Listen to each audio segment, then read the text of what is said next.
Uh-oh.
Bon, ben, tantôt.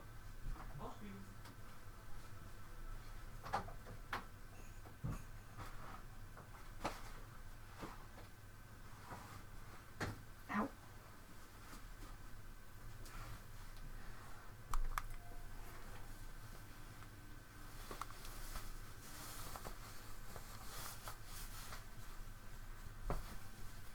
Right.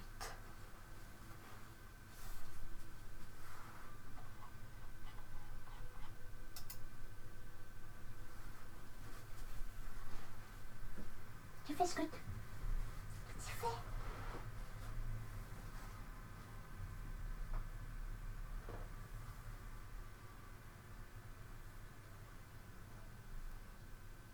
Compactification. Compact. Oui.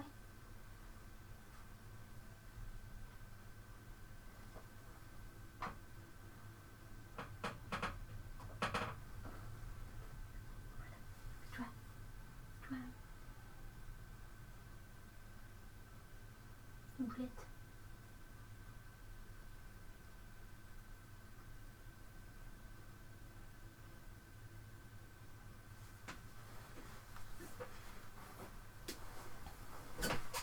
All right. Hello.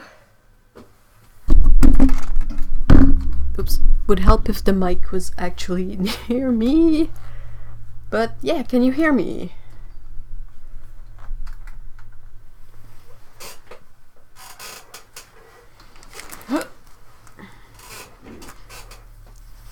Hi Lise, hi Tsukabu, hi San. Hey Kelly, hi Dan.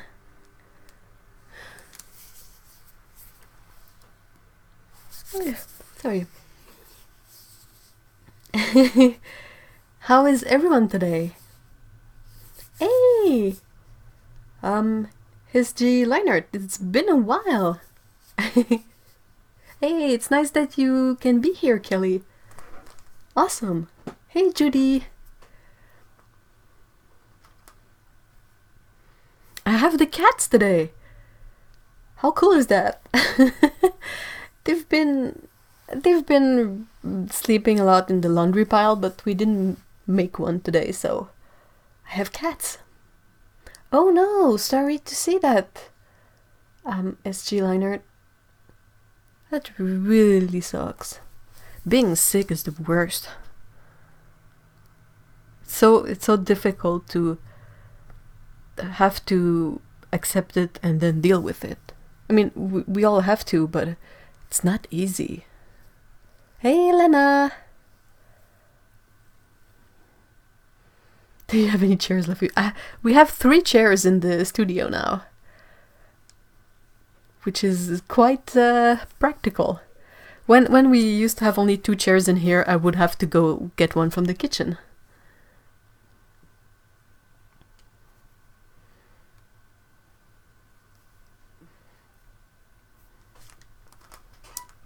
Do you guys only see Scout's bum? You only see your butt.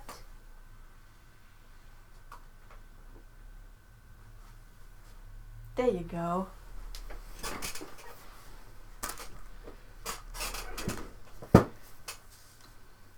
It's a really, really hard life being an indoor cat. You have so much sleeping to do.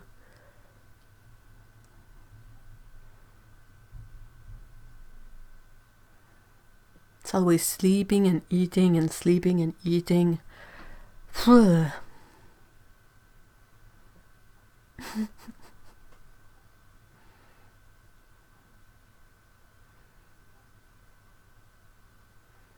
Scout is like, Mom, stop talking, I want to sleep. I want to sleep, shut up. Meh. Sleeping is tiring work indeed. Hey, welcome back to Kaboo.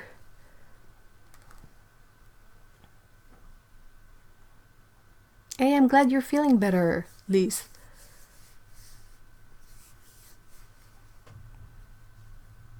And San too, wow. Took a break from Inktober, I was totally pushing myself too hard. Yeah, if it stops being fun, that's a sign where you have to take a moment of a breather. Hey, Patricia!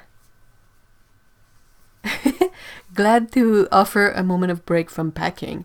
Oh my gosh, packing. Ugh. I am so not looking forward to packing next time we have to move. It's gonna be a nightmare.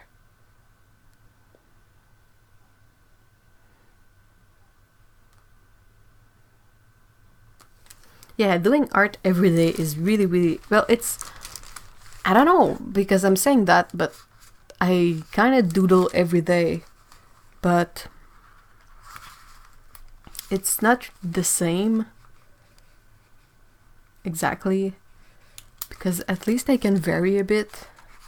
While with Inktober, you basically have to do the same thing for 30 days in a row. Like it's always like you have to produce 1 picture per day, the same kind of, you know, like in ink ideally, and all that. Like it's not, you cannot say, well, today I'm gonna paint some things I drew yesterday and I'm gonna sketch some new drawings, and it's really difficult, I find, to I know some people can do it. Mr. E can do it because he's been successful at doing Inktober for a couple of years now, like 4 of them.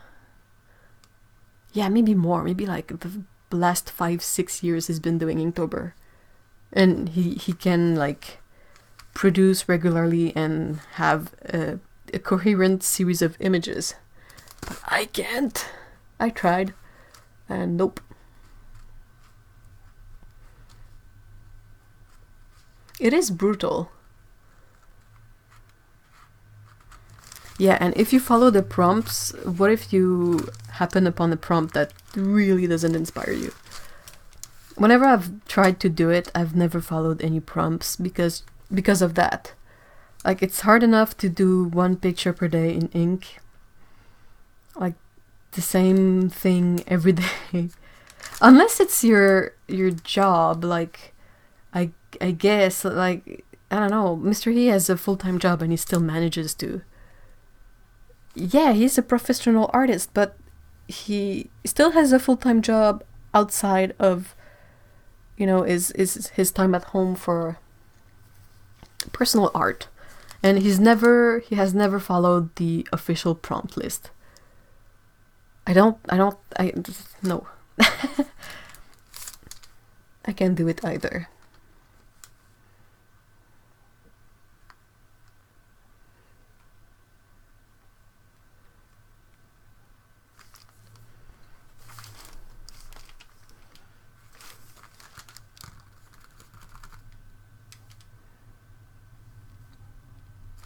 Trying to think of something to doodle.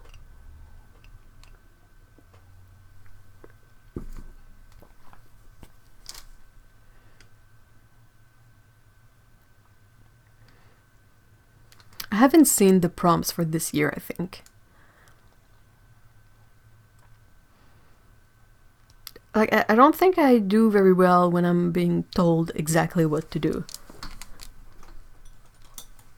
I like having constraints and limitation on what is considered like acceptable for a specific project or assignment, but I don't like being told what to do, and I feel like the prompts, they fall into this idea of you do this, and then if other people follow the prompts and you happen to see their Inktober piece before you're finished with yours, it's kind of difficult to separate all of the images with the same prompt. Oh, oh, if you can, Tsukabu, you have to share a picture of the pups with coats on the Discord. Because, oh my gosh, golden puppies with coats.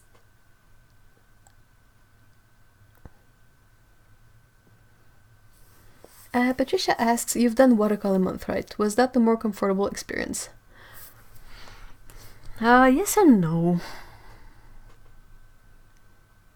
Trying to think, but it's been a while and I don't really remember. It was like really random stuff. Like one day I would do a study from a picture, and I don't know. I mean, it's weird. I already like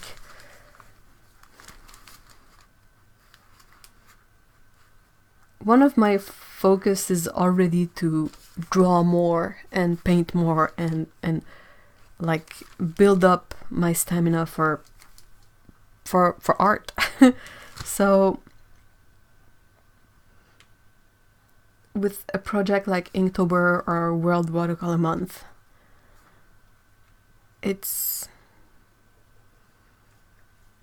I really struggle with the pressure that comes with it, in a way, because it feels like you have to do this exactly as the project, as the challenges, or it doesn't count. I don't know, it's weird. Yeah, Dan says, I think if I were going to be successful at the monthly challenge again, it would have to be something like Daily Leaf. Daily Leaf is something Lee and Gold did for a whole year, and it was really interesting. Like every day they would go out and find a leaf, even in the winter in Canada. Like it would be a dry brown leaf, and they would study and paint that leaf. And I think that's possibly more interesting in a way, because you can approach it in a lot of refreshing... Oh, great, Peko! Awesome! I'm never gonna be able to monetize this live stream now. Oh my god, cats! Anyway. Yeah, like if one day you want to do your study in colored pencil because that's what you feel like practicing, you can. And if you want to do it in ink, in watercolor, in pen and ink and watercolor, you know, you have a bit more... I prefer to have this kind of leeway than to be expected to do exactly the same thing like Inktober. And if you decide to switch it up a bit, it doesn't feel as cohesive. It's not as satisfying to finish Inktober and have a sort of a kind of a hodgepodge of different things. Personally, of course.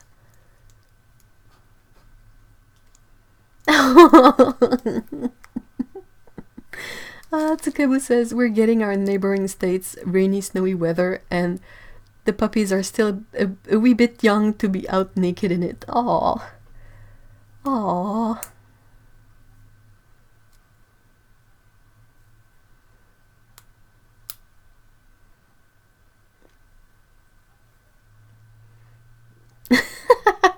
There's a real feline star in life cam. Silly butt. Yeah, I don't know. The thing with Inktober too is that, say you're like super hyped, super like motivated before you start. You're like, I'm gonna do Inktober this year. This one's gonna be cool. I'm ready. I'm prepared. I have my materials. I have a sketchbook for it. Like, is it? I don't know how easy it is to go like, oh, I couldn't finish it, but I did like 2 weeks of it.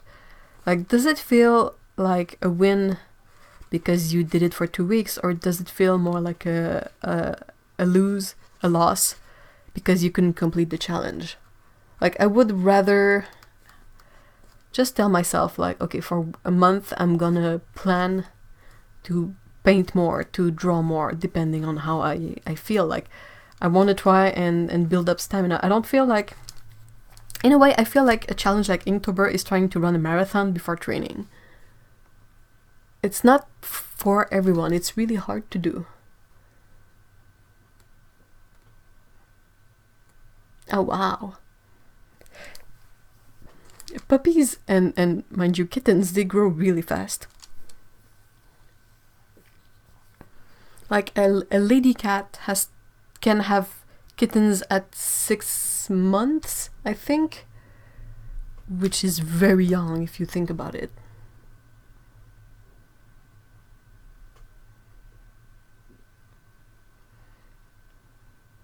Oh, I have donuts now. Tiny donuts. Yeah, it's like a marathon, isn't it? It doesn't feel like it because it's like, oh, a month and you only do one drawing per day, but it's really the same kind of extended effort. And you sort of never get the release, really. Like, for 29 day, wait, it's Inktober? Yeah, so 31 days in all, so for 30 days out of the 31, you never feel like you don't finish anything. And I think it's really difficult to sustain this feeling of working at something every day for 31 days, something that is difficult, and only getting like the feeling of accomplishment at the end, maybe. I don't know.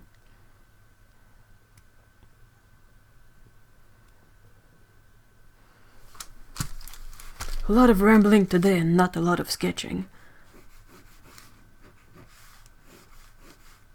It's a really beautiful day today in Montreal. Uh-oh. Sydney goes in on Wednesday to be spayed, and I'm concerned because her belly is getting poofy. The vet will check. Oh, did you have her check for babies before? Is that the concern, that she could be pregnant, or are you more concerned that she perhaps has a parasite or gas or something else? Maybe she's just getting chubs because she's finally eating well. Oh no, Dan! Dan says it's a very miserable day here. Rain, rain, and more rain. Somehow it kind of feels like typical of the UK.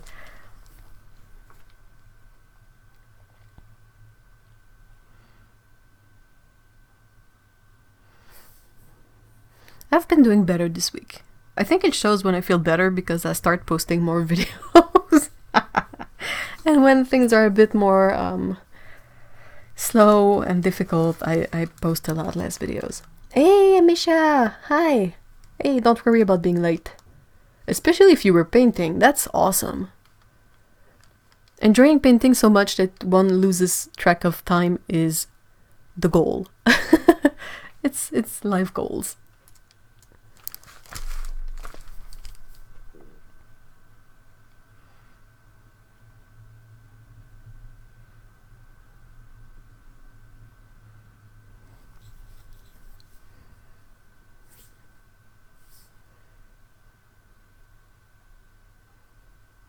Oh, concerned because she's gaining weight. Is eating. Yeah.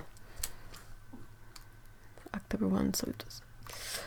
What do you think you will do if she happens to be pregnant?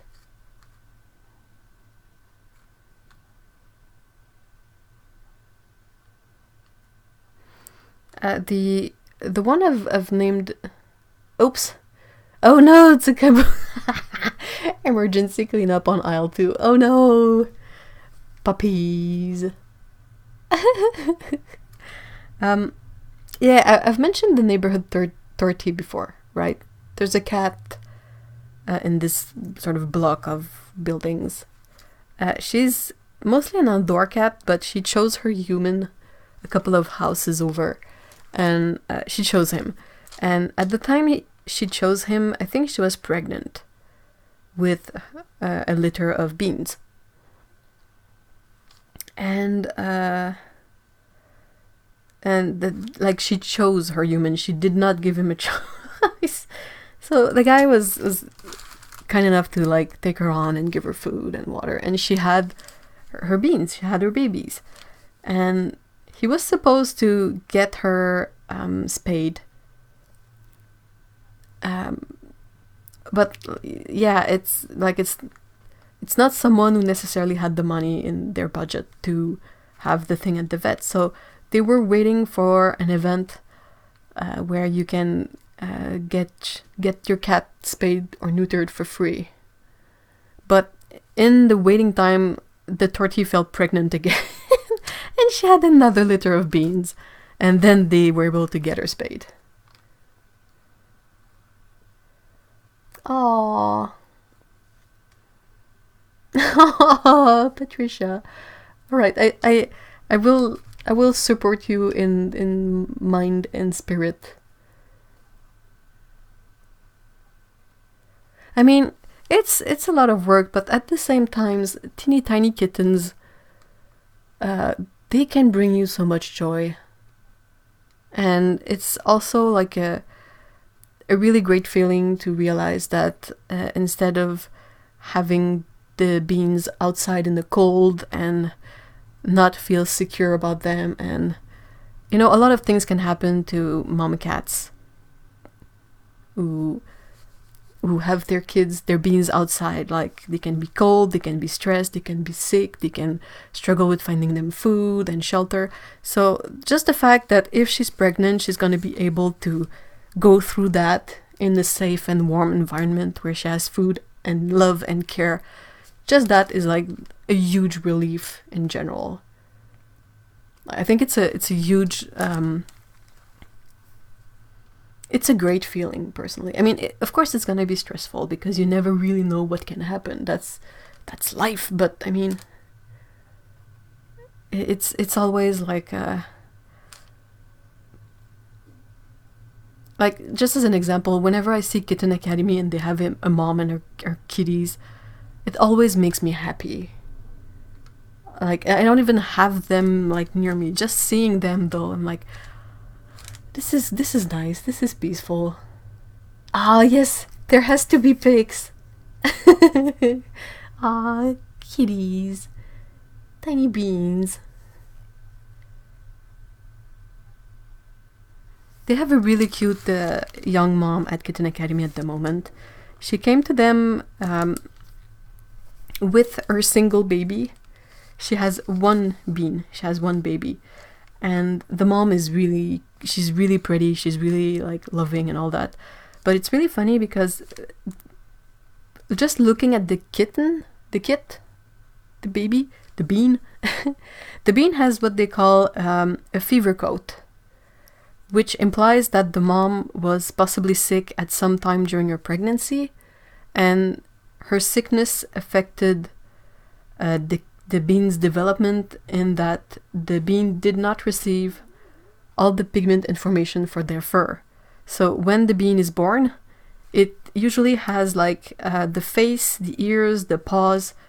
Like it's like a color point, but it's not a color point at the same time. Like the same area that you get in an adult color point that have color, they will be dark, and the rest of the coat will be a light gray. With if you look through the light gray coat, you will see that it's darker near the skin. For this one, at least. So yeah, it's a fever coat, and it will sort of go away as the kitten grow. Like as they age, they will sort of grow into their actual color.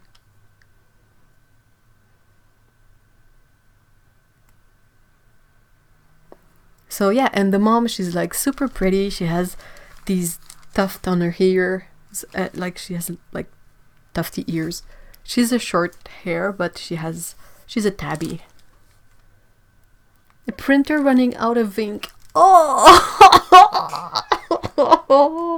that's a really cute way of putting it, Zuko. I love it. But yeah, the bean is so tiny and cute, and she has the one bean, so it's like a super chunker. It's a fever coat. So yeah, the bean has the milk bar all to herself, so she's like growing nicely, and she's a nice round kitty belly full of food, and yeah.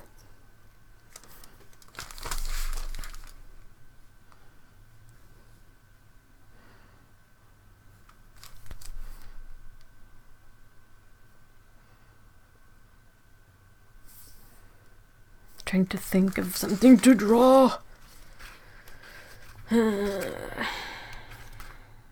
Oh, I could do a badger. It would be a bit different from the cats, but I've been sort of doodling badgers with reference just to... I feel like I need to... I will forever draw cats, you guys know that, but I kind of want to be able to draw more than cats as well. So I was looking at badgers and sort of sketched a few badger in there. It is cute, isn't it? Like, it's such a different look that we don't often see, which is probably for the best if it's a result of a cat being sick while being pregnant. I would prefer that the cats don't get sick while they're pregnant, but it's really, really cute, and I'm curious to see the one at Kitten Academy, like, since they are broadcasting and like they always have the live camera on. So I'm really interested in seeing how the kitten will grow into its color. Like I had never seen a fever coat before, and now I'm like super interested to see how it will grow and what color it will be.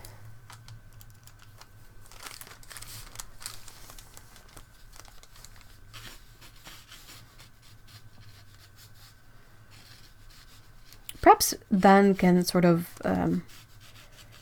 help me figure it out, but what's the deal with the badgers in the UK? I've seen artists like Jean Haynes sort of be activist in favor of not killing the badgers, and I was like, why do they kill badgers again?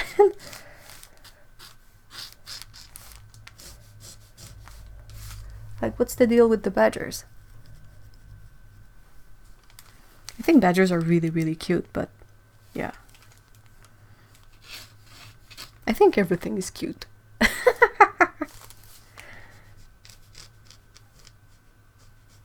The more I live in this apartment, the more the better I get at, like, even the bugs. When I see bugs and I can sort of capture them in the container and put them outside, I do that. Like, even things that I've been terrified of before, like spiders, now when I see them, if I can like easily put a small container and I slide the paper on there and then flip them outside, I do it. Like, it's not their fault that they're inside. Hey, Mark! It's really nice to see you. Hi. Mark is the artist behind the Texas watercolor paints that I've made a video about last week. Watching here in Texas, we have a volunteer mama cat that just had 5... Oh, 5 beans! Oh my gosh. I don't know why, but baby cats always make me super happy.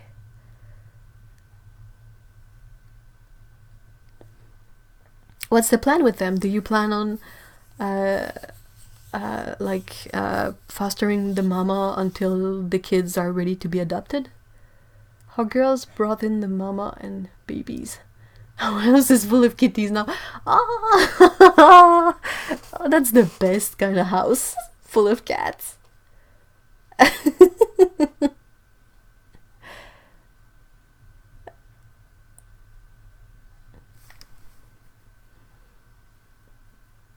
Oh, there's a Badger State, Wisconsin, huh?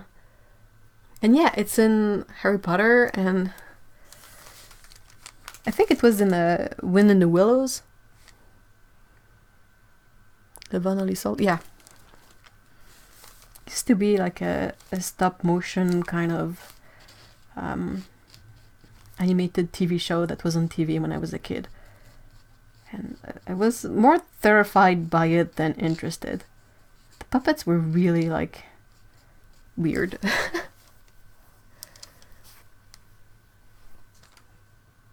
Oh, that's great, Mark. I'm glad that you opted to help the mama cat. I know some people that will not help, like stray cats and all that. They exist. I'm not saying I agree with that, but still, it always warms my heart when I see people take care of stray cats. Flatbush cat, like everything Flatbush cat posts, whether it's on Instagram or YouTube, always makes me super happy, because their videos, like, they often tell the story of a cat who needs help outside and how they were able to help the cat and find the cat a forever home. So, like, it doesn't start happily, but it always ends like happy, and you always feel good at the end because these people, they took a cat that needed help and helped the cat, and you're like, oh, this is good. Not sure on eventual plan for cats. My kids would keep them all if they could. Yeah. I can totally see that. I would have said the same. I would have wanted to keep all the kitties too.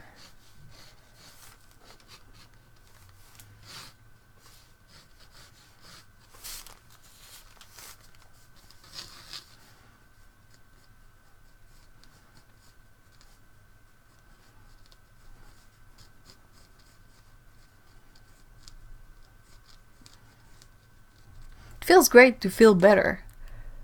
Honestly, like, I kind of feel good at the moment, and I'm afraid of jinxing it. I'm like, if I keep saying I feel good, something is gonna, like, go wrong. But yeah, it's a really nice change of pace to before. And like, even my therapist that I saw this morning was like, hey, you have a lot more energy, and you seem to be doing a lot better. And I was like, yeah, I feel a lot better too. I don't know why, but I'll take it, you know? I'll take it.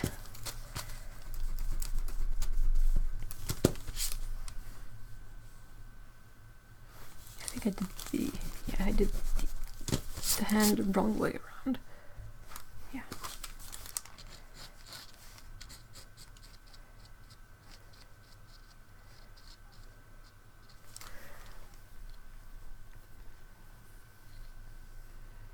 I think a lot of people are feeling like that now. They feel better? I hope so. Being ill always makes one appreciate it. Yeah, that's like the thing. Like, I'm rambling. I've probably said that before, but I didn't take brain meds forever. Like, I started taking them some years ago, but before that, and like mental problems, sometimes they creep up on you. It's not you wake up one morning and you feel like butt. It's like it gradually becomes a part of your life. So sometimes you don't even realize that things used to be different or that things can be better. You're just like, well, this is me now, and I have to find ways to deal with it. And when I got started on the anxiety meds that I took, I was like, oh, okay, so what I was feeling before, that was not great, and that was a problem, and now I can sort of fix it, at least partially. And I was like, oh. And then you go, I never want to go back to how it was before. Never. I don't care. I'm never going back to that. And yeah, and even with the meds, there are ups and downs. And I think I was in a bit of a down until like last week, and then it sort of climbed up again, and now I feel better. So I'm like, yay. Aw, thank you, Patricia. Yeah, it's something you don't get to see a lot, but I'm a dork. Like, I'm always like doing silly dances and walking weirdly in the grocery store and just doing stuff that I want, like. And it doesn't really show well because you guys don't see me a lot. So I was where was I saying that? I think I was perhaps saying that to Otto. Or in the comments. Anyway, I kind of noticed that a lot of the videos I like to watch or have like as companionship while working, they're often videos where you see the person making the videos, like Simon and Martina's videos. I love them so much. Sometimes I'm like, I'm angry because I'm like, they live in Japan, I want to go to Japan, but like, even if I'm like, there's gonna be another video that's gonna make me feel bad for not living in Japan or having gone to Japan or whatever. But whenever I start one of their video and the actual video starts and they talk and they interact, I'm like, nah, they always make me feel good. So yeah, and I was thinking like, this is something that I don't have in my videos, and perhaps I should try it, see how I like it, see how people react to it, and possibly make the part that's me in my videos be a bit more obviously me. Like, everything I do in my videos is me. Like, it's my opinion, my swatches, my drawings, but you don't often get to see me. So I thought that might be a thing. And I'm rambling again. But thank you, Patricia. I'm glad then that you've definitely been feeling more yourself in the last week or so. Perhaps it's a weather thing. Perhaps we need to adjust. Oh, Mark. How do you... Like, I can understand... I have a question for Mark. Like, I saw the process of turning plants into pigments in someone's video on YouTube. Like, they were trying to do that. But I was wondering, how do you work with the bugs, the cochineal? How do you transform the bugs into a pigment? I was like, do you just dry the bugs and grind them? And that feels kind of shocking a bit. It's a bit like the original mummy brown that was made from ground mummies. So I'm like, Hey, Val! Canadian hair. Oh, do you plan on visiting Canada anytime soon, Mark? We have the weather in the fall in at least in Quebec is perfect. Oh, sun! Yay! I hope that it goes well for you. Because, yeah, taking brain meds and having good effects come out of it and feeling better is... It's something that feels awesome on many levels, because you feel better, and at the same time it makes you realize that the way you were feeling before was not your fault. It was not because you were lazy, it was not because you were a bad person or anything. It was just your brain being weird. So it's like a twofold effect. Ooh, zebra mill liner. Oh yeah, did you get the brush one or the wide the I have the word in French in my brain that's not helping. But yeah, they have like milled liners with the brush tip now, and the one before is they had like an highlighter tip. Oh, I'm glad you guys liked the intro. I will keep it up for not necessarily all the videos, but yeah. Okay, so you dry the bugs and you just crush the bugs and it becomes a red pigment? That's super fascinating. That's probably the easiest of the colors to process in a way.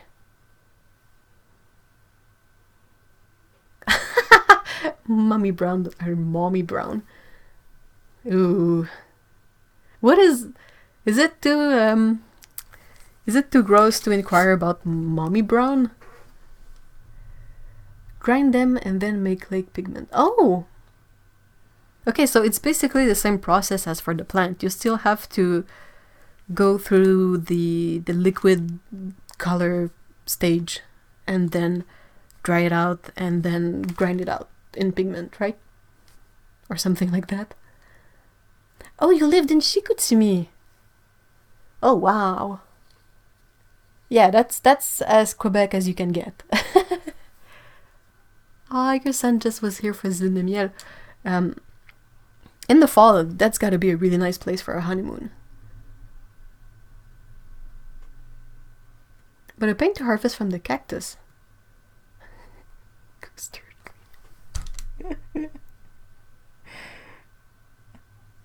Why is that the name of that color? Seriously, like I've seen it before on like winter coats and all of that, but the goose poop green color, that's like the official name of it, and I'm like, but why? Why did you name it something else?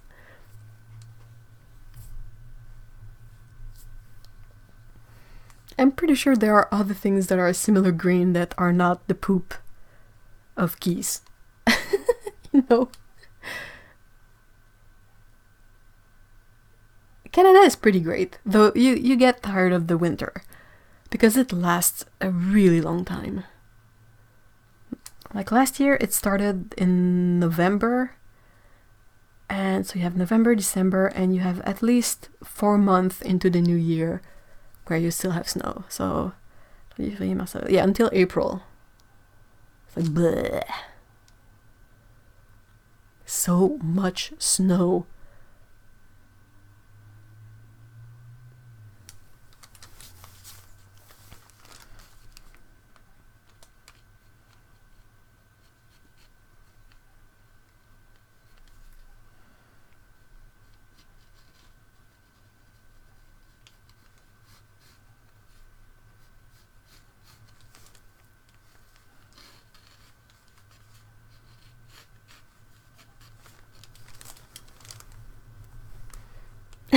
Money brown sounds gross.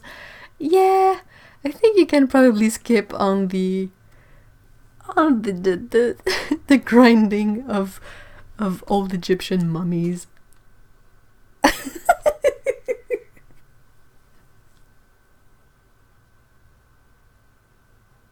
Oh, if you love snow, yeah.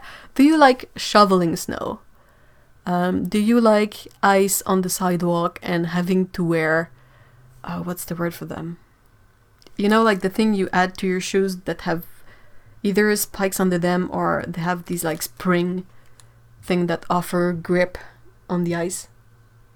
We call them crampons in French.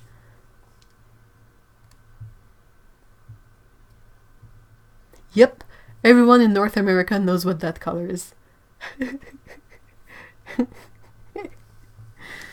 I'm like, you're selling like a super duper fancy coat, like a Canada Goose coat, and it's like you have the black one, you have the red one, and you have the goose poop one. You're like, what? Like, you could have called it so many things, like lichen. There's so many colors of lichen. I'm sure one is this color.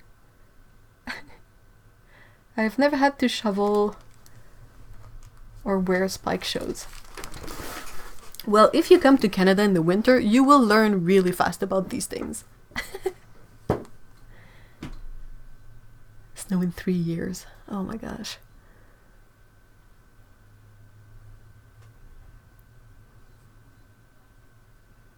I don't know, I've always had snow in the winter, so to me it feels a bit overrated.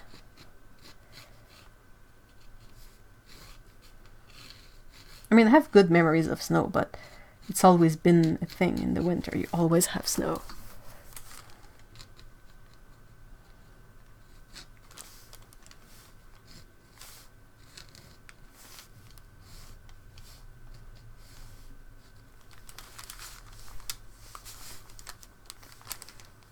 I miss snow sometime here in Dallas. Oh, how hot is Dallas? Bleh. If you can afford one, snowblowers are your best friend. At least they are a really great way to spare your back and to clear out most of the snow really quickly. I think you still have to shovel like areas around the car if you don't have a tempo shelter thingy.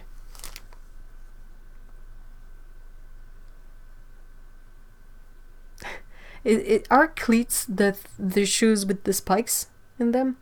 I think so, right? Montreal is terrible for ice, honestly.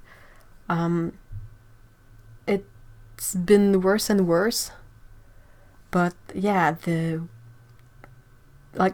snows and then it gets just warm enough so that everything on the floor liquefies and become ice. And at some areas you could have ice like this thick. So you need cleats.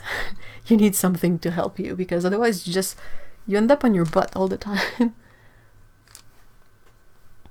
Oh, wild blueberries, yes. I used to collect those when we were in Maine, because the camping we would go to, there would be a lot of wild blueberry bushes. But I know that Canada, like Saguenay, I think, has a lot of has a blueberry culture over there.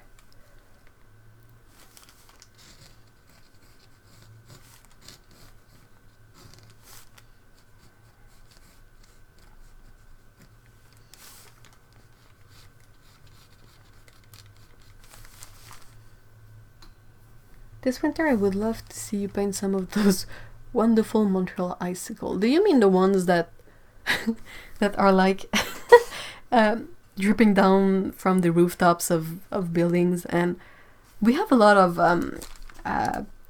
board ups in the winter, like telling people on the sidewalk to watch out for falling icicles, like downtown with the tall buildings. I mean, it's pretty intense. My springy shoe thing. Yeah, I think that's what I have too. I think I have yak tracks as well. I'm always super nervous when I try to put them on my boots, because I'm like, am I gonna like do it wrong and they're gonna snap back and slap me in the face with the, like the rubber and the metal bits.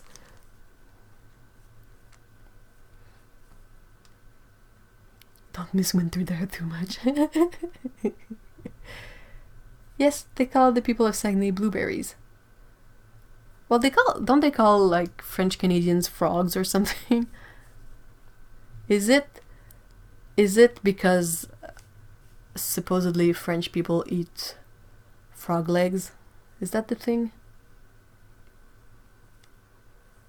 Oh yeah, those icicles are like, I mean, they look deadly. They look like super dangerous. Really, Scout? Really? Qu'est-ce que tu fais? Qu'est-ce que tu fais?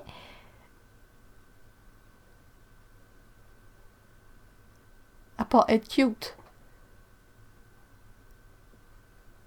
What's up, baby?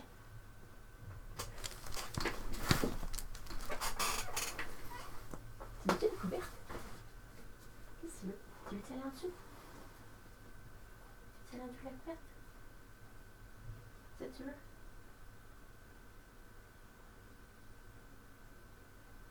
Oui.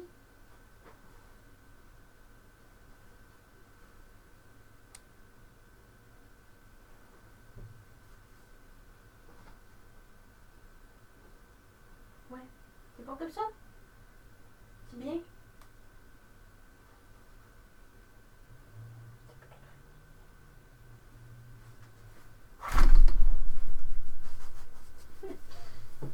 cute. T'es ben trop cute. Boulette.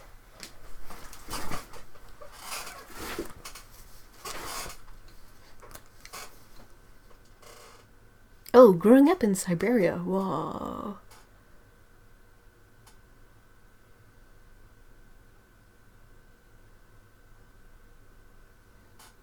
Yeah, she's a. We call them Pickle. We call her the nesting cat, because she really likes when things are a bit like a bird's nest, and she can be all squished in the middle. And we call Scout the burrowing cat because she likes to be under blankets when she's cold. So I think that was what she was trying to do there with the piece of cloth, like to remove it from the chair and use it as a blanket.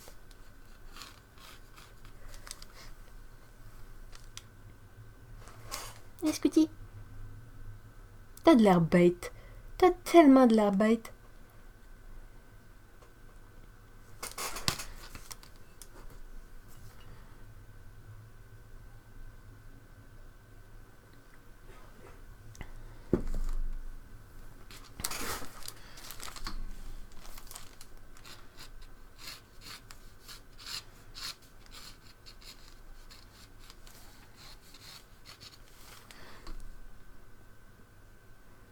Qu'est-ce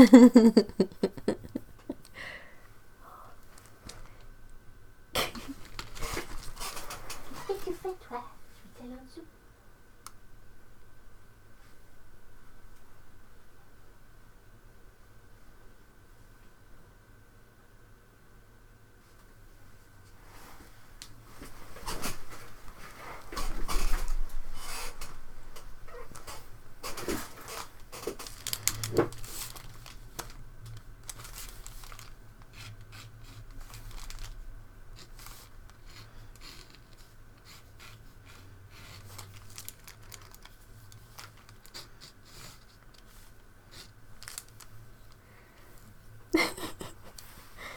She cracks me up.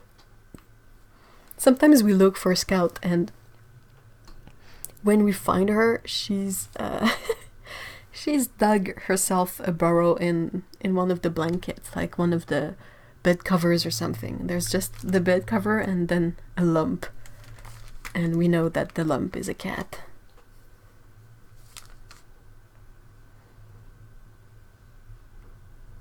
She's gonna try to settle down under the blanket, I think. It's not an ideal blanket because it's not super thick and it's not super big.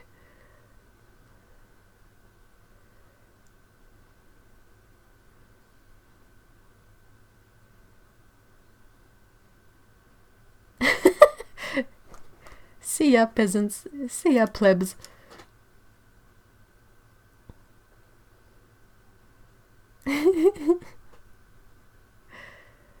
What do they say in French to call a cat? We say here, kitty, kitty, kitty.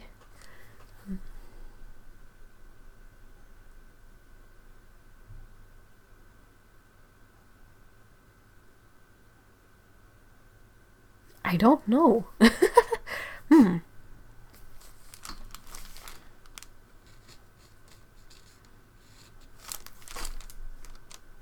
Sometimes I will do the, you know, the sound, that to call them. I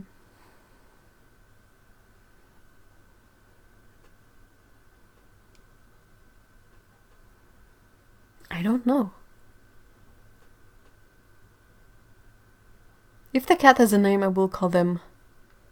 Well, that's what I'm trying to figure out. Like, I would call the cat by name. Or do the mouth sound, like the mouse-ish kind of sound. And otherwise, when it's a stray cat that I see outside, I just talk to them. I'm often like, hey, hello kitty. You're so cute, what are you doing there? And I just talk to them. So I don't know.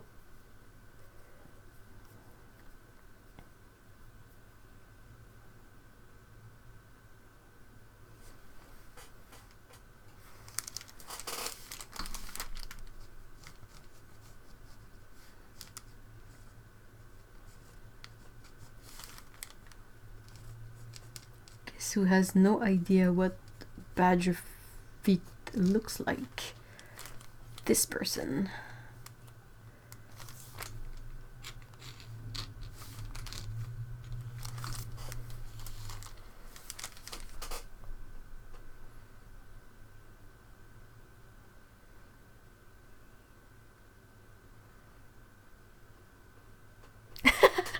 I think Tsukabu is right.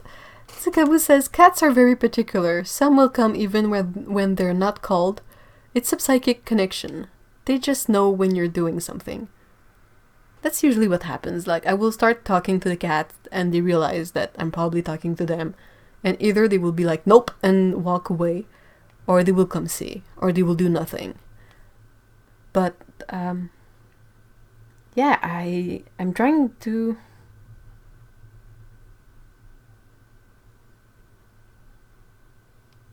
I have no recollection of a particular French cat call. Not the cat call, but a cat call. I just talk to them most of the time. And I often sound probably dumb because I take the speaking to cat voice.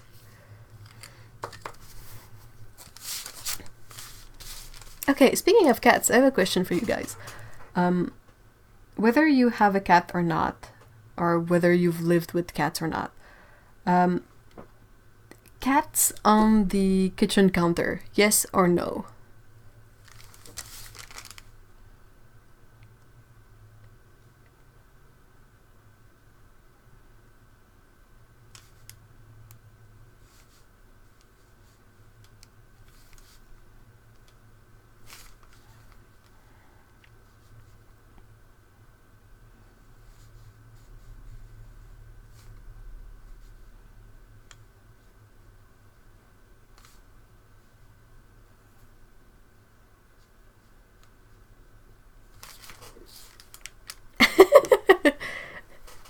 Hey, Cleo, hi!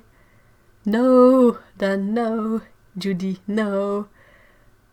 Amisha, not when I'm looking. San, no. Lana, no cats on the counter or the dinner table. Lise, no when there's food, otherwise, meh. Tsukabu, nope, except at night when no one's around. Yeah, they will anyway. That's the thing with cats. Like, the moment there is no one in the house, they do whatever they want.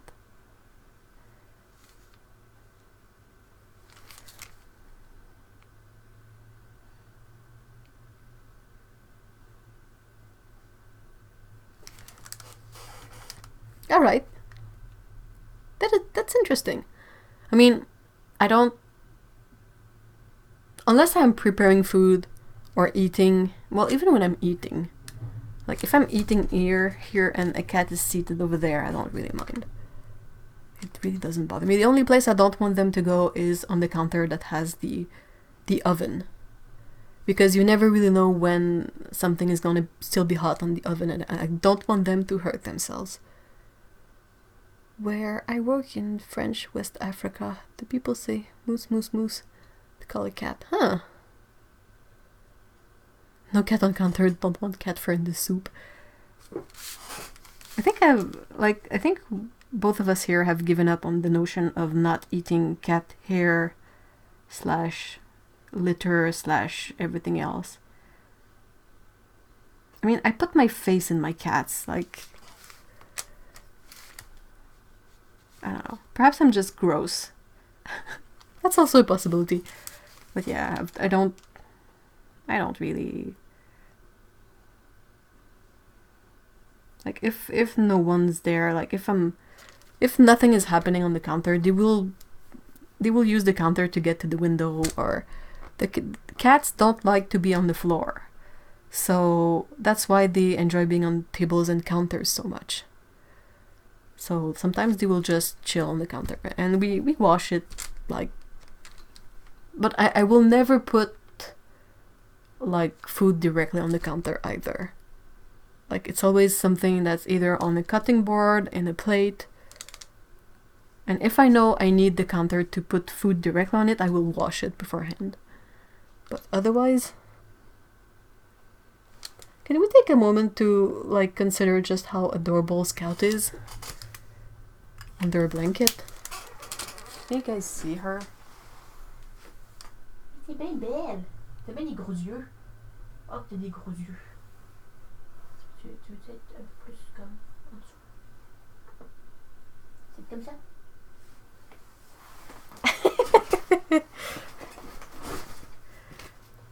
It's a part of the delicacy when one is a pet owner. If I see a cat or dog hair in my food, I'll pull it out, but otherwise it's a lost cause. Yeah, that's kind of a battle we cannot win, ever. I do the same. If I find, like, if there's a hair visibly on something, I will remove it, of course, but, I mean, you cannot possibly remove all the hairs everywhere.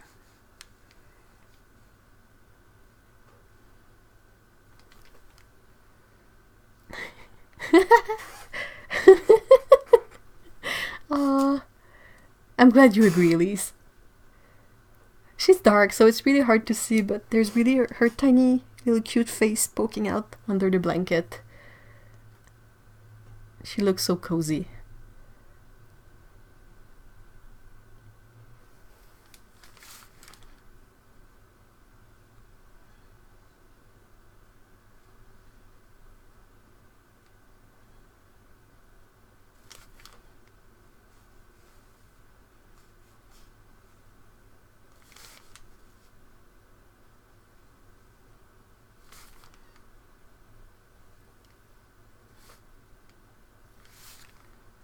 Hey, Alexandra! Hi! It's been a while. The cat hair everywhere and the litter box are the only things I miss about not having a cat. Yeah. The litter box is never a fun chore. Like, it is a chore, so it's not supposed to be fun, I think, but all in all, it's not that big a deal. Like, perhaps if you have a lot of cats or I'm pretty sure there are situations where it's complex, but if you have like pretty regular cats like the ones I have, it's just, you know, you sort it out every day and you clean it, empty, refill it every week, and that's it.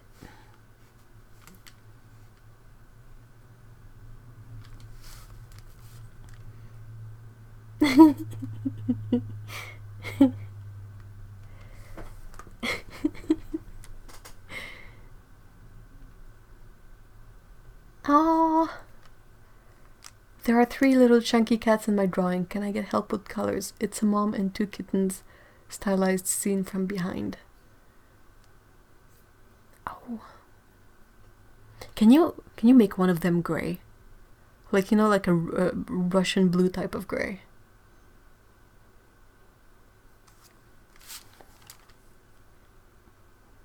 That was the color of the cat I had when I was a kid.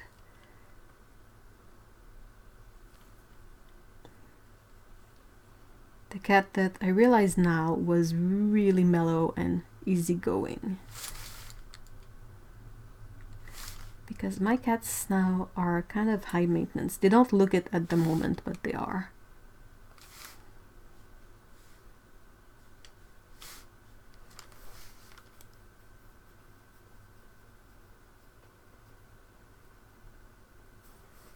Mark asks, Ev, I know you have ground your own paints sometimes. Have you used minerals you found yourself? I haven't yet. I would love to, but I think I need I need minerals. Like I don't go, like, I live in Montreal. It's not much of a nature kind of place. Like, it has a couple of parks and all of that, but you won't really find rock formations in there. I know that you can find rocks. Like, I've traveled, not a lot, but enough to know that, like, when we were in Maine and on the beaches, you could find rocks there that were really interesting, or some cabins in Quebec and all of that. But and then the other thing I would need, I think, is possibly a type of mortar and pestle. I think, I don't know how to say this, but agate Anyway, that stone, I think it's possibly the best you can have in terms of hardness and efficiency at grinding stuff, but I really don't know. I would have to research it. I would love to, though. Hey, Heather! Hi! What do you use to grind the minerals you find, Mark?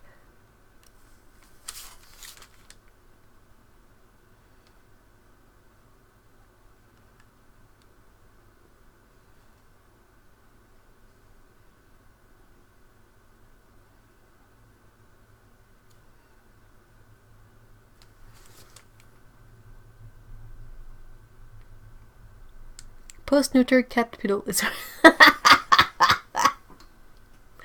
Is it any worse than before? I felt like male cats were stinkier before they get their neutering.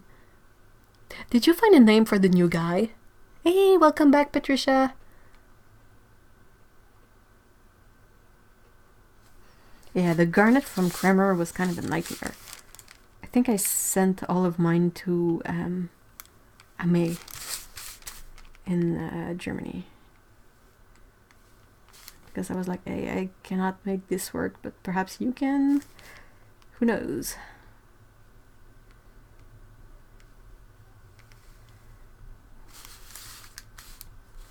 Yes, much worse initially. Oh, well, good then. I mean, it's still an improvement, isn't it? How's he doing?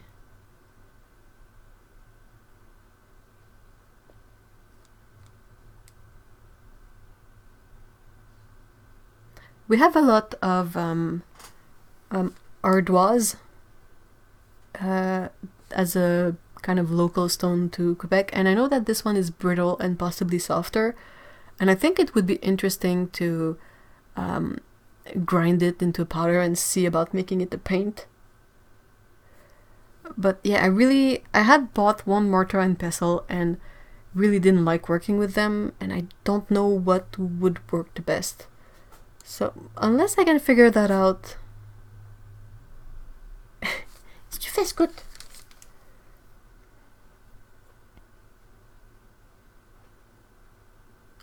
Ooh.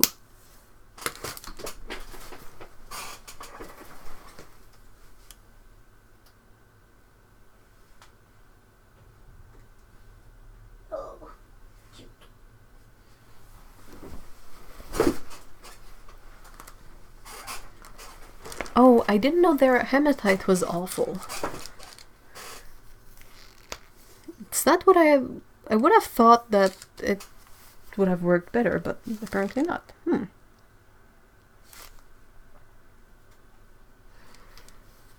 probably use a hammer to crush the rocks first. Yeah, that's probably a good idea. I think lapis lazuli is hard.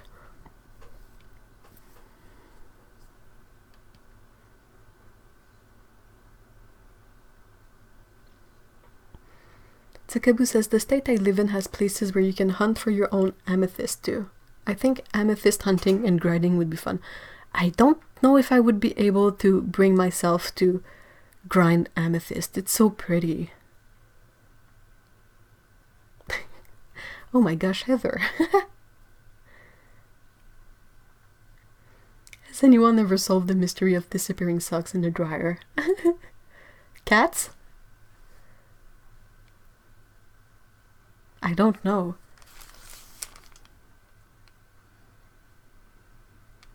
It doesn't happen that often, fortunately. I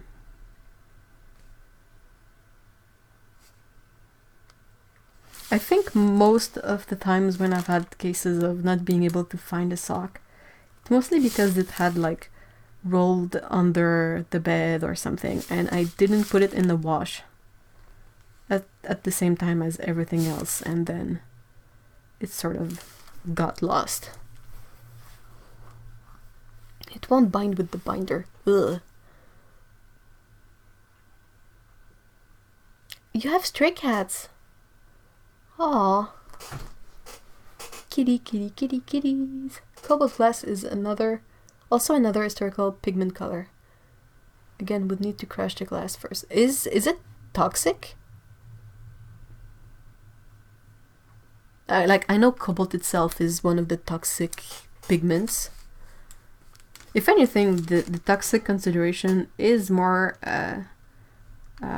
much more of a worry when you're working with the pigments rather than the paint, because you're working with the thing in a powder form, so it can really easily get airborne and you can breathe it in really easily. When it's bound down in binder, it's not exactly something you can inhale unless you really try.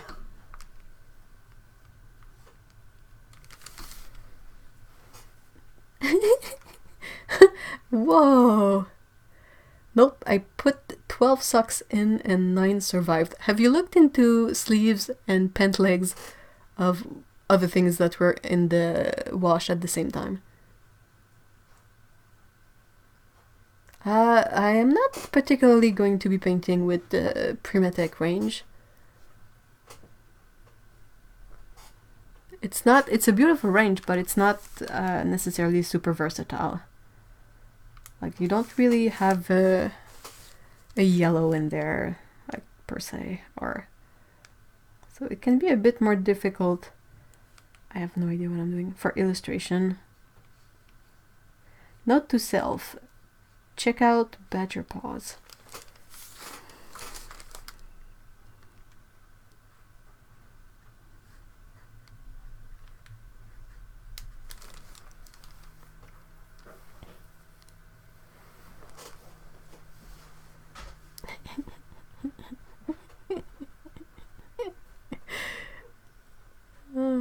Okay, so the cobalt glass is less toxic because it's a glass. Huh.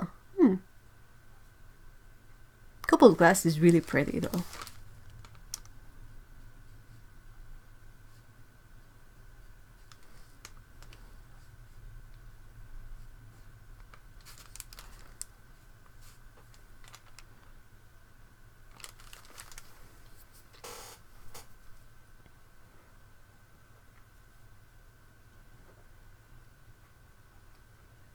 Again? Do I need to come up with some kind of, like, hide the cat butt? What is that, Mom? Come on, keep washing yourself.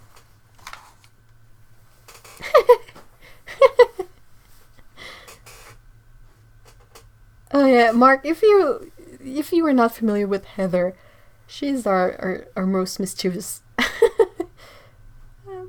member of the community. Nudicles, oh my gosh.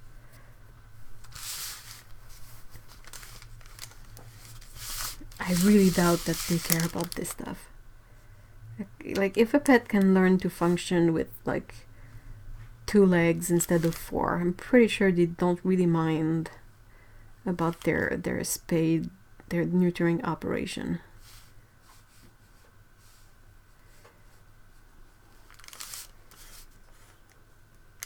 Yeah, Pickle is not super classy today.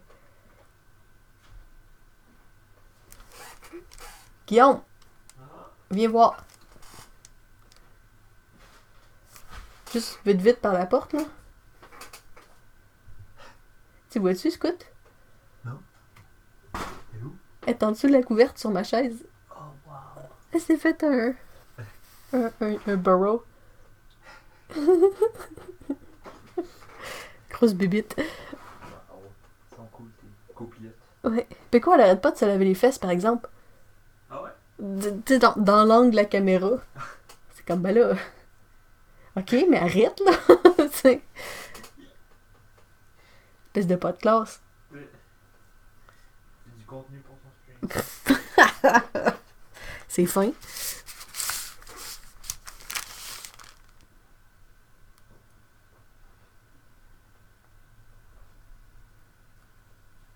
I had to tell Mr. E about the burrowing cat.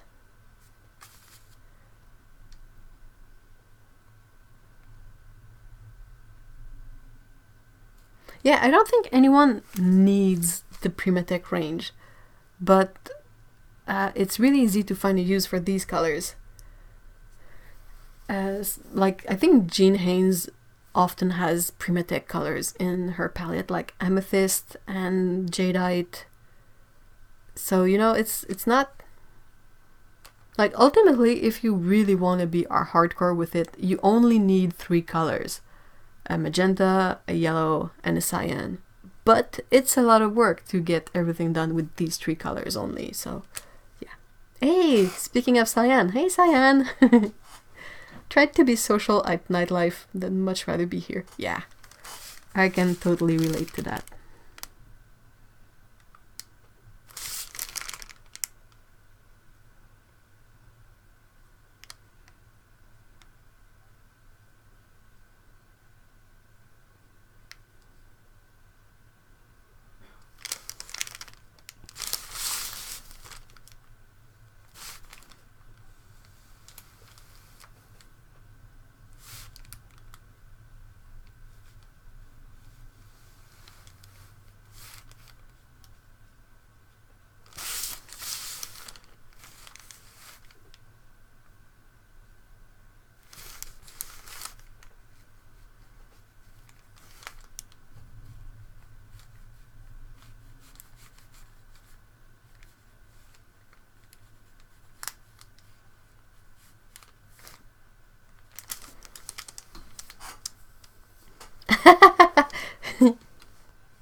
Yeah, that's exactly it. Bibit, the Canadian French word for critter. We often use it for like bugs. Critter is probably the most the most accurate way to translate it if I'm talking about the cats when I call them bibit, but it's usually used for bugs.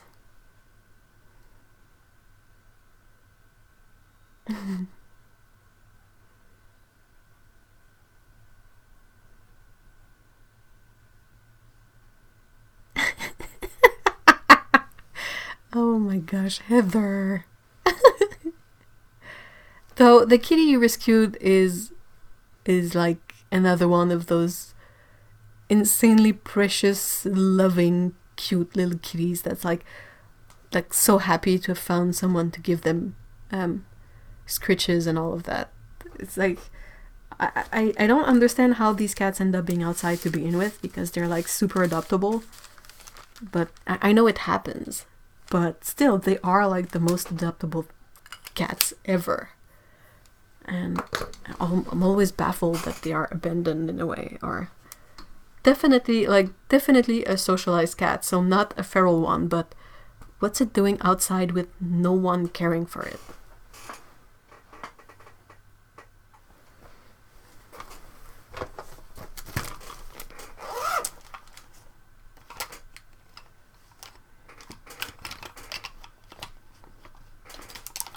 Trying to see if I could find my old Pentel, but I don't know where it is. I wonder if it's better at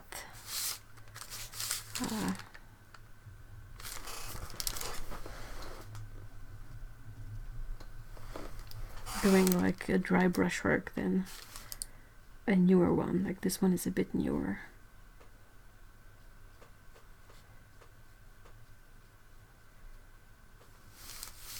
I would have kept using the older one, but thing is after like 20 years it lost its point. I cannot do as fine lines as I can with this one.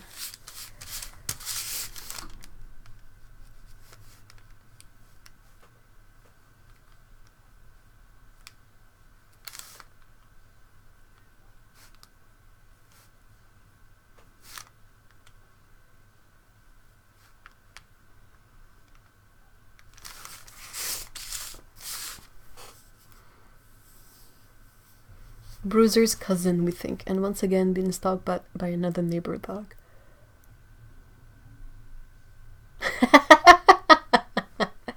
Yes, often bugs, but I had a friend who used that term once for some moose out on his driveway. I think it was possibly like an exaggeration, but yeah.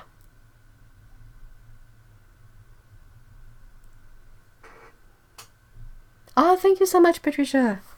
I'm trying to remember which part of the badger's face is white and which part is black. I don't know why I have such terrible memory for this stuff. It's really bad. And I don't have my phone with me, so...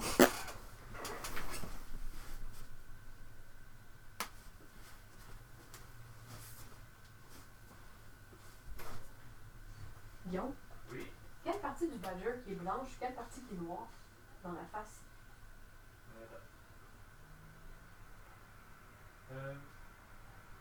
Sur ses yeux, il y a des bandes noires. Ok, c'est le reste qui est blanc? Ouais. Pour la tête?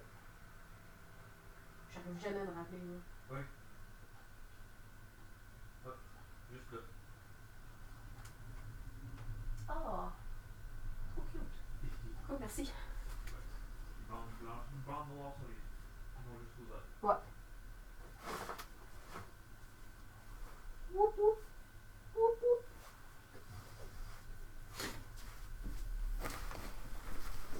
Bon.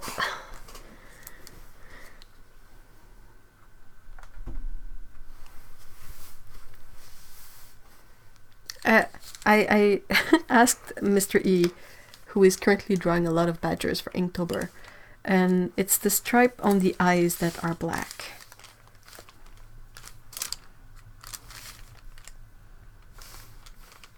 This is a bit nerve-wracking, but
yeah, and it's only black and white on the face.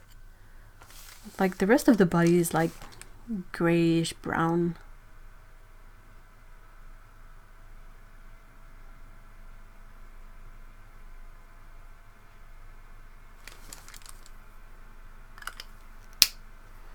Okay, so that has to dry thoroughly before I can possibly do more on it.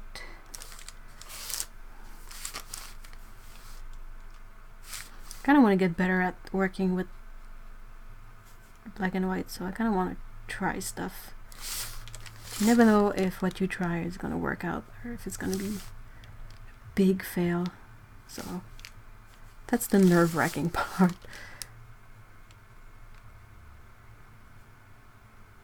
Then again, if you don't try it, you don't really learn about it. So like what works, what doesn't work, you can only figure this out by trying stuff.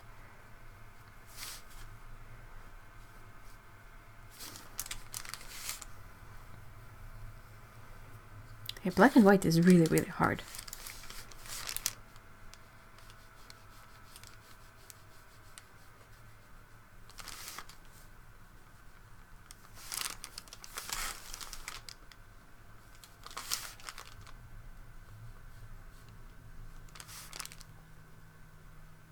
Are you guys doing anything special for Halloween? It's coming up, right? It's next week.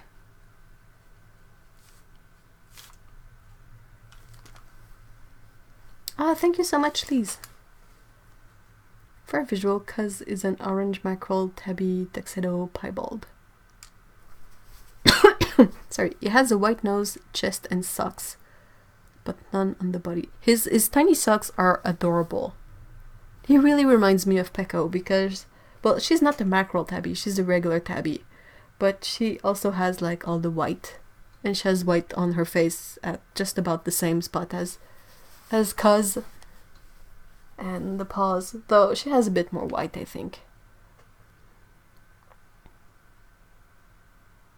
That's a good way to put it. Tsukabu says, it's not a failure if you... Wait. Shouldn't it be, it's not a failure if you did learn something from it?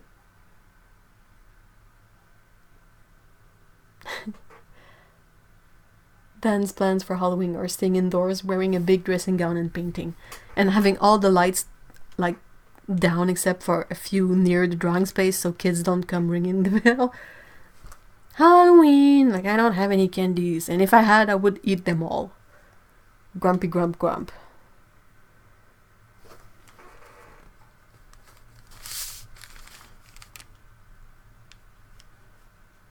I would, like, if I was not living in an apartment, because often, like, kids, they're kind of thought not to go ring the bells of apartments.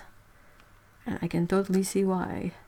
But yeah, if I had like a house or anything, I would love to give out candies and all that, but they're so expensive. And like the stuff that's actually cheap is not super tasty. So I kind of feel bad. I don't really know how do people do it nowadays? Like, does it just mean that parents spend a fortune on candies?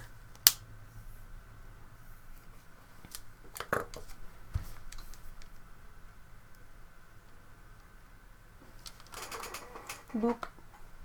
Boop.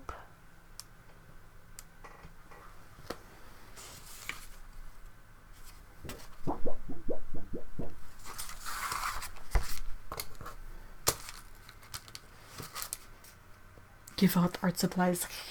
Never! Never! Yeah, you give out half pans. Like, because they often look like candies, and we often do the joke of like, don't eat them. That's what you give out in the bags. It's paint half pans.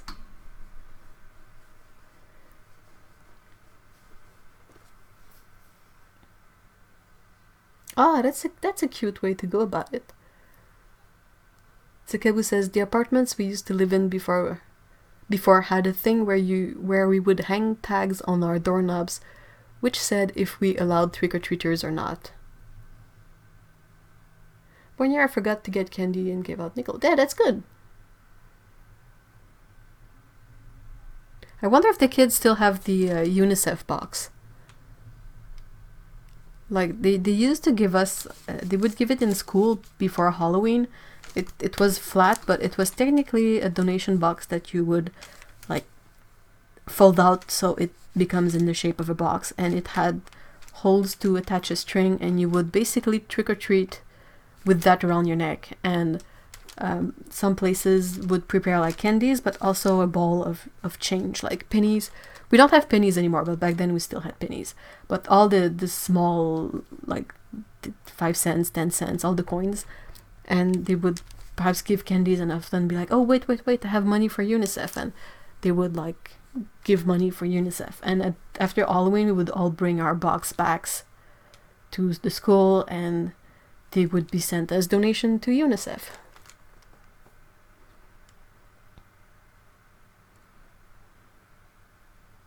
What about giving out Cotman paints? That's like giving out the really hard taffy that no one likes.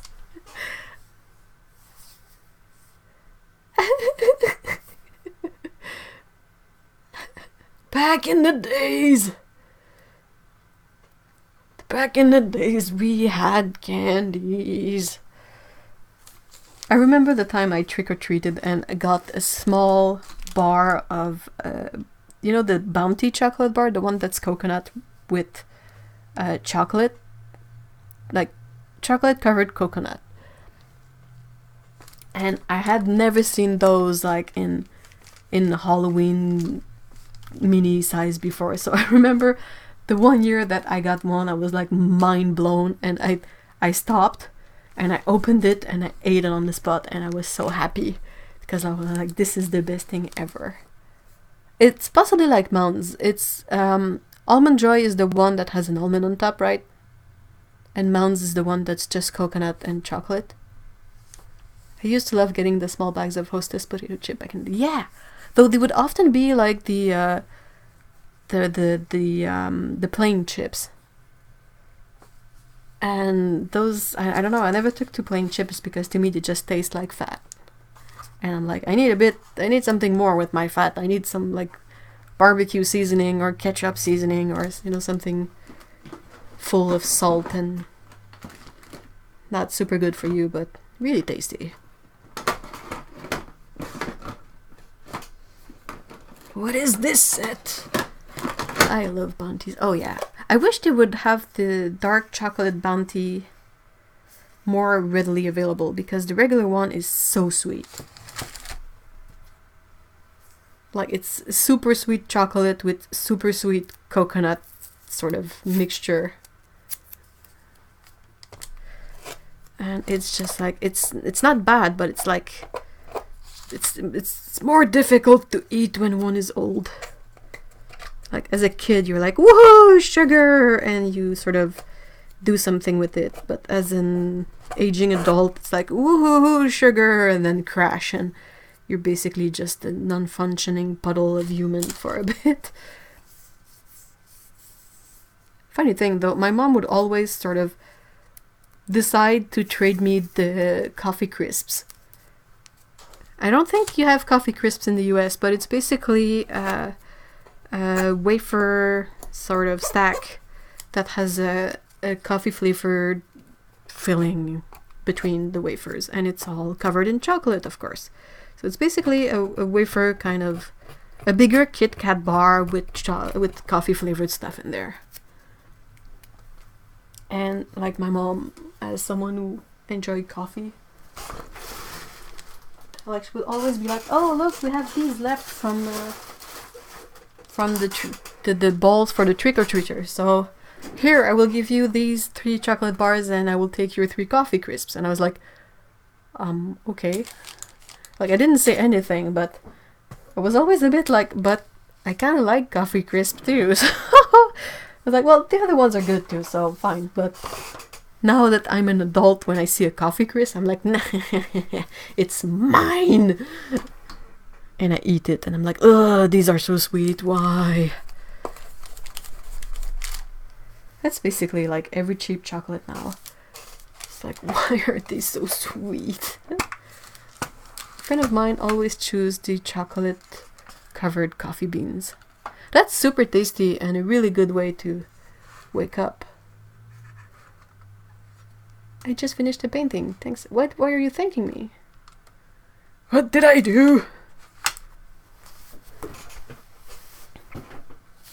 But yeah, do you think like the cheap chocolate, like the Nestle and Cadbury bars and all of that, do you think they were less sweet when we were young, or it's more that we were kids so we had a better tolerance for sweetness?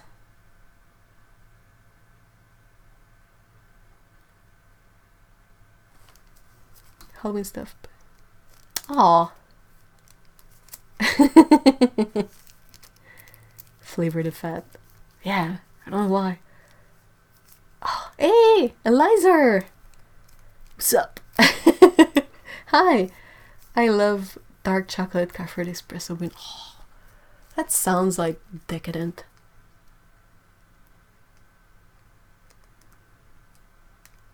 Amicia says, I only get the fun-sized chocolate candy bars because any more than that is too much. Isn't it? Like, it's so sweet. What's up with that? Cadbury's recipe hasn't changed in decades. I would be still curious to taste out like Cadbury's from the UK, because I think it's originally from the UK, but I wonder if, like, since America and the US is so sometimes like they will go so far with certain aspect of food that I wonder if there are different recipes for where they send the chocolate. Like, I'm pretty sure the Cadburys we have here are made in North America. They're not the ones that are made in the UK and sent over here. So I wonder if the recipe is the exact same. Because you often, like, when I went to Switzerland, it's the thing I always say, but I was like, my friend was like, oh, what do you want to have for breakfast? And I was like, well, do you have, like, I don't know, sliced bread, like the super basic stuff to me. And she was like, oh yeah, let's it's over there. And it was a really tiny loaf of bread, and I was like, oh, this is so clever, because you can actually eat this at a normal pace and it doesn't go bad. Like, it's smaller, so you eat like slices and you don't feel like you have to go through this humongous sliced bread because it's gonna dry up and be bad. And I was like, so it made me wonder just how different things are depending on where you're at. Like, if you take McDonald's in Japan, a burger is going to be a bit smaller than a McDonald's in the US. And a portion of fries is not going to be the same size as in the US either. So I'm like, dude, I feel like North America is always losing this battle, because everything is to be bigger and you have more for less money, and I'm like, yeah, okay, but you lose so much in terms of quality, and there is such a heavy price to pay in terms of health too. Like all the high fructose corn syrup, when they were like, we have way too much corn, what can we do with it? And they were like, well, let's extract everything we can from it. Let's make corn oil, let's make high fructose corn syrup. And then they sort of realized that bodies don't metabolize it the same way as sucrose or like fructose, which is regular sugar or sugar from fruits. And it's like, yeah, but why are we the testing ground of all this rubbish? Patricia says, I think more sugar has been added to just about everything possible. Yeah, I kind of feel like that too. Dan says, maybe I can't stand US chocolate. Well, maybe that's the thing. Maybe I should send you some Canadian Cadburys and you can try them and be like, this is so sweet, why?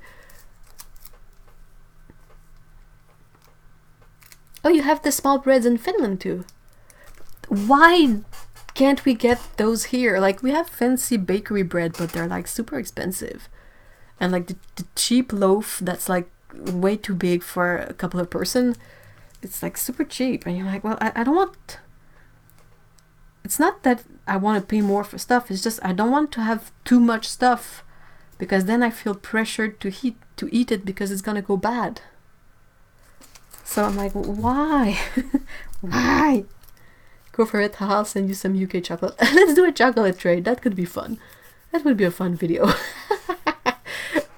Look at us eat sugary stuff and then have a really weird high and then a really bad crash, is the subtitle of that video. The US even adds sugar to ham. Yeah. Yep. And yeah, to ketchup. Ketchup is a big part of ketchup is sugar anyway, so I find it a bit baffling in like spaghetti sauce.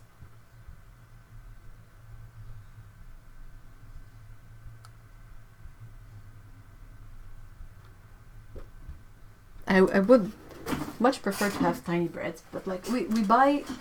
Hold on.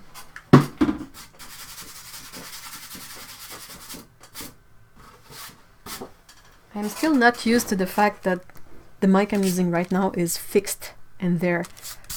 Like before I had a mic that I can clip on my shirt and move with it. But then I stepped on it and sort of messed it up, and I was like, oh. So yeah. I would love to have more options to buy small portions of stuff. Because it's like we're only the two of us, and more often than not, like I eat my breakfasts on my own and lunch at home during the week are also on my own, so I don't necessarily... Hey, sorry, that was gross. I don't have a need for really large portions, but the focus is not on like smaller portions of possibly better quality stuff. The focus is more on like family size stuff for less money. And I'm like, well, that's super useful to us. Oh no, poor Cyan. Are you allergic to like wheat and or gluten as well? I buy a large loaf of bread, but it stays fresh for ages. Is it mutant bread? Or like, do you freeze it and just like take out slices as you need them? Because that's a way to deal with it. But you still have to do it in a timely fashion, otherwise your bread ends up tasting like the freezer, which is not a super great taste. Freezer bread.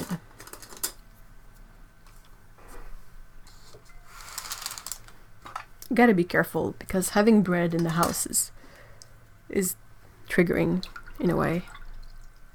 It's so easy to snack on bread when you're hungry. No, because I can eat pasta. It may be the yeast. Oh yeah, possibly. You need to try the really the harder, flat, denser bread that doesn't have any yeast in it. If tomatoes are really acidic, a touch of sugar will help with that, but people here want it actually sweet, which to me tastes awful.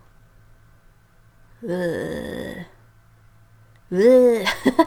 I'm trying to think of really sweet stuff. I know I was really troubled the one time I bought gum that back then had real sugar in it. Like, I took a bite in it and I was like, wow, this is super gross. What's the point of this thing? Like, it's too sweet. It's not great gum. It doesn't do the trick. I think the chocolate is so sweet because everything else is sweetened, so the chocolate has to be extra sweet to balance the other flavors while still tasting sweet. Oh, but they could really tone it down. Like, generally, like, lower everything. Less sweetness in all of this. Good grief. Alright, so today I just grabbed the first schminke set I saw in my in my drawer of palettes, and it's the the historical 12 full pans set you released a couple of years back. And our bread doesn't contain a ton of sugar, so it's not as bad. Oh, sunflower bread. Sunflower bread is delicious. It's like thick cut bread. Hey, Joy! Morning! Molasses, I don't mind sugar in food, it's just that we tend to have too much. Like, I was trying to cook baked beans the other day for the first time, and I found a recipe online, and I struggled so much to find one that, first of all, didn't use ketchup in it, because I'm like, ketchup is already sweetened, and you want me to add, like, the recipe would have seen me add ketchup, brown sugar, and maple syrup, and molasses in the beans, in the baked beans. And I was like, wait, this is gonna taste like a candy. This is not gonna be good. So I had to tweak the recipe to only include, like, I cut out the, what did I cut out? I cut out the brown sugar, I added just a tiny bit of molasses, and I added a bit of maple syrup, and I put tomato paste instead of ketchup, because I was like, I don't want, this is not the dessert bean, this is supposed to be like part of your meal.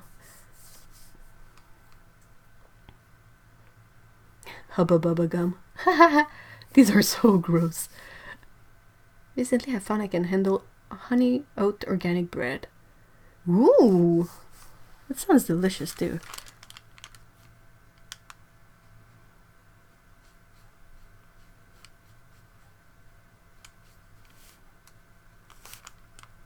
I still cannot believe that the stupid recipe had ketchup, brown sugar, molasses, and maple syrup in it. It's like, bleh. And just a tiny bit of mustard and salt and pepper, and it was salt and pepper to taste, I think, and it had a bit of powder, like mustard seed. And I was like, this is gonna be so gross. And like, even the way I tweaked it, it was still quite sweet, you know.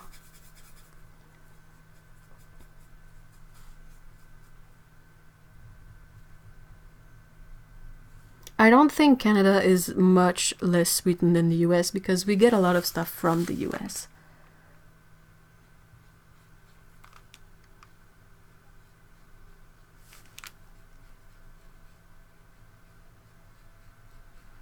Sure, we have like our local bakeries for the sliced bread and all of that. It's still super cheap though. And it doesn't even taste good. I don't get it. The very few times I've bought like sliced bread, like, you know, the soft one, I'm like, bleh. It has this weird aftertaste. That's not... Bread is like, what, 4 ingredients? How can you mess this up? How did you end up messing up bread? What's wrong with you guys?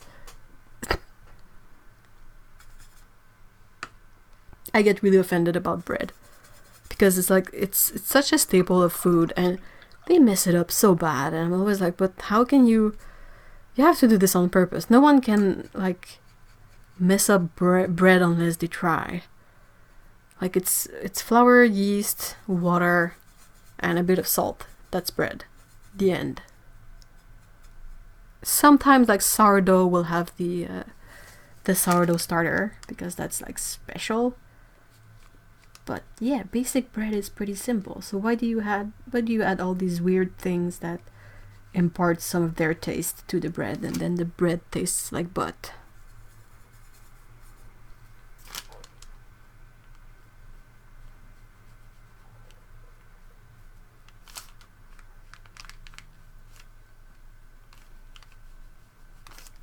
I'm really serious about my bread. That's America. America.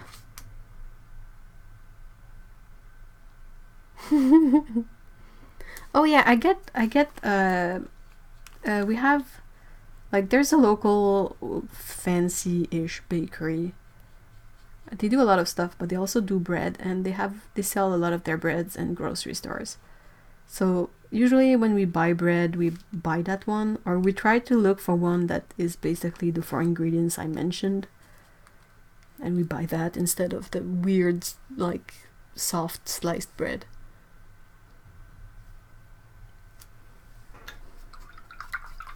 It doesn't taste good. I think bread.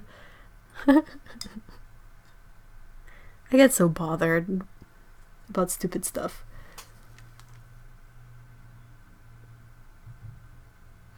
What? What? Why? No, why? Pico is like, Mom, shut up, I'm sleeping.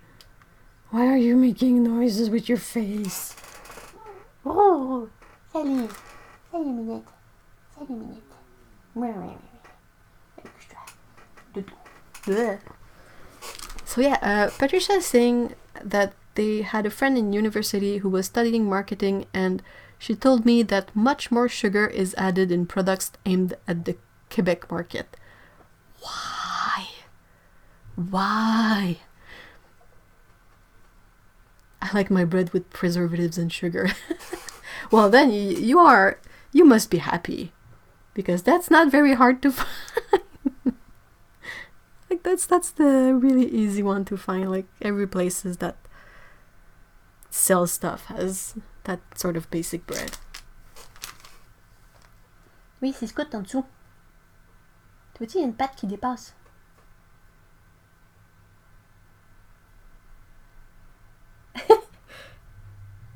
Pico is pretty confused.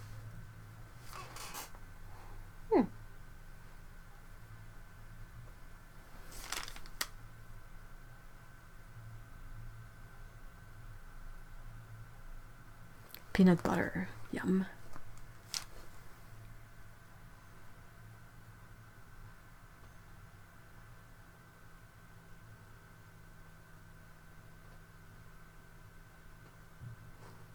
Praise tastes better with the thunder. Oh, you're just trying to break me. Is that the thing? Apparently, Quebecois have a real sweet tooth, especially cream desserts. Wow, I don't feel represented in that statement. I don't like cream. I never liked, even when I could have dairy, I never liked cream. We have good we still have like a pie that's basically like the filling is basically brown sugar and cream that's cooked in the shell, and you cannot really make anything more about sugar or cream than that.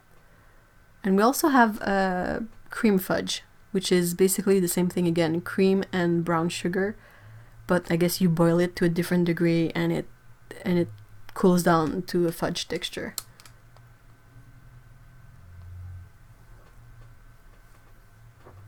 Oh no! Oh no, Lise!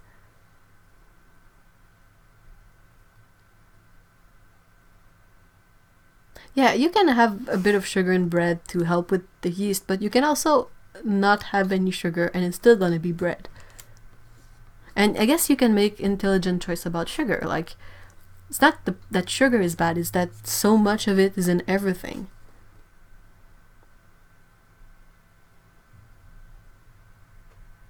I think it had to do with donuts, cookies, and cakes, as well as frozen desserts. Ugh. Donuts, though. Donuts. We used to have Dunkin' Donuts here, but they're all gone now, I think.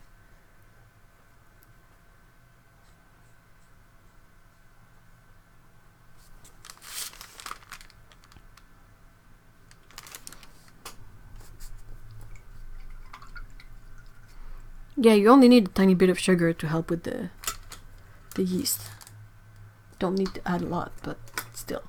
Like, I mean, it will rise better and be possibly more bubbly, but it's still gonna be bread if you don't have any sugar in it. Still gonna be fine. Like, I've made bread like that quite a few times, and it's yeah, it's still bread, you know.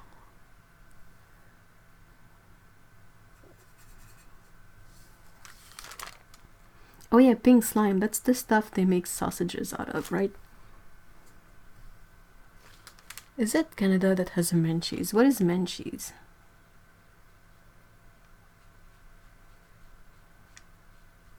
It sounds sort of familiar, but I really don't recall what it is.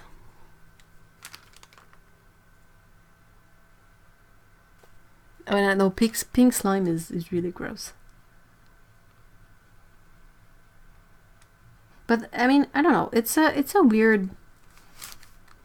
Let me know what you think, guys. But like, let's assume like pink slime is what they use to make the cheap hot dog sausages.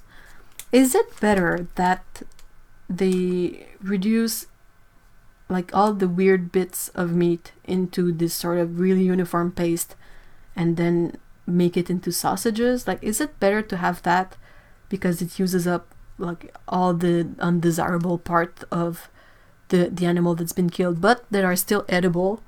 Or is it better not to have that but waste more of the animal that has been killed? I think it's for... Oh yeah, I think I've seen them. Maybe.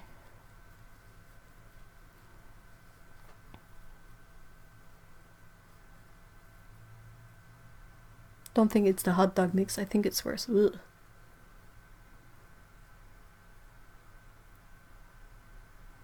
No, I think you can take off a couple of zeros. I don't have that many schminke palettes. I have a lot. I won't deny that, but...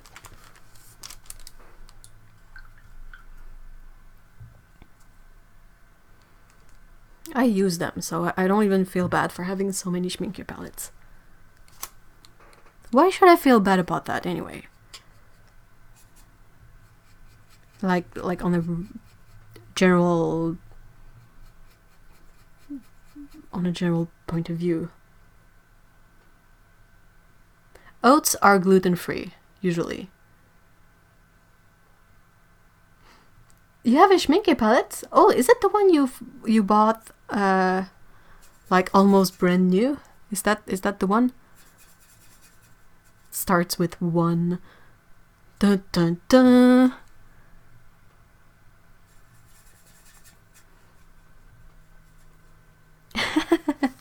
Hey, I'm glad you like the badger, dude.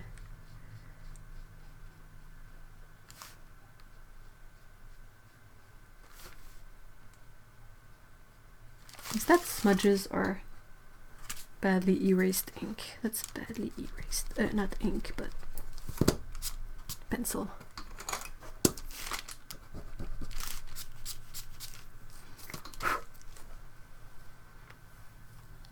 Hey, lab accident. Hi. Yep, that one. That was a really good price. Oh, glad. Oh, yeah. Good. You better not try to shame me anyway, because I don't think it would work. Like, I don't exactly feel shame about the sort of, like, what's the word I'm looking for? The considerable amount of schminke palettes I have.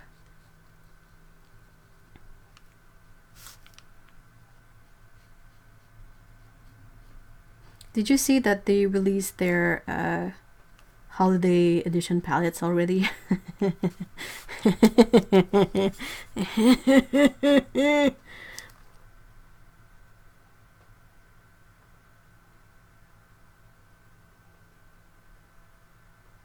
Yep, those are schminke paints. Can you guys see the... Yeah, it doesn't show that well, but it's written like schminke at the bottom of the...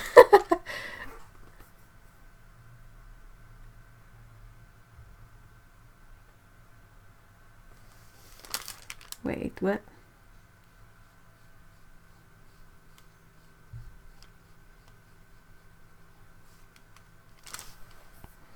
Pink slime is made from bones that have all usable meat removed and are deemed unedible by the USDA point. They are then steamed out in a centrifuge, and that stuff that flies off is sprayed with ammonia. And at that point it is then deemed edible once again. Ugh. Whoa! Like, hey guys, you know you can do other things with bones that do not relate to eating it. Like you can do, oh, what's the word? It's something used when you garden. There's a thing that that is named at least bone something. Bone powder. Poudre d'os. I don't remember. It's been a while. And you can possibly put it into like meat for like food for pets. I think it's bone meal. Is it something that you can use for gardening? Like when you transplant a plant, you sprinkle like stuff including bone meal and you put the new plant in the hole?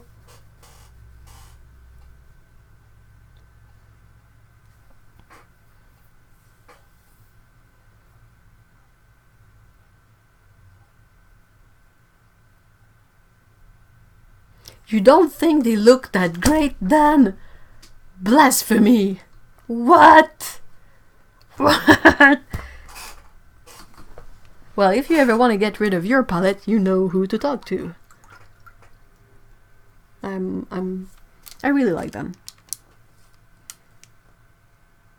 Oh, cows are not supposed to eat, like, cows are vegan.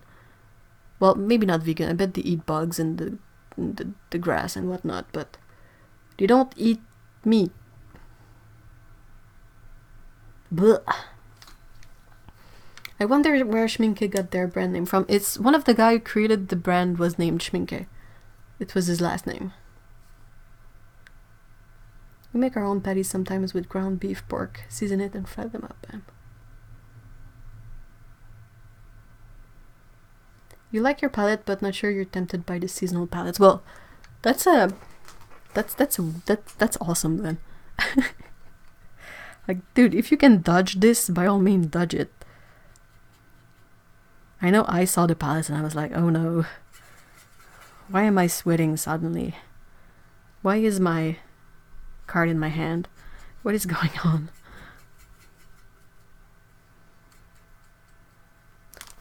What were the ones that I thought were... They have this new cute palette that comes with a sketchbook that is for urban sketching. It comes with the Hanemule, I think they call it the zigzag sketchbook. It's the one that's basically a really long sheet of paper that's folded up. and then you can sort of open it like super large, or you can sort of use it as pages, and it's pretty interesting. Jackson has them.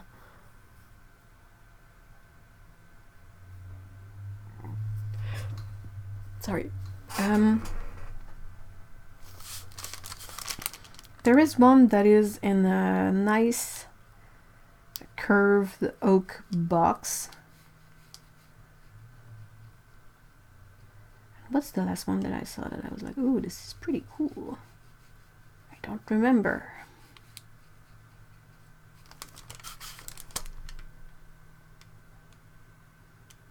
And yeah, they have, if you are interested, at the moment, Jackson's has the Academy palette.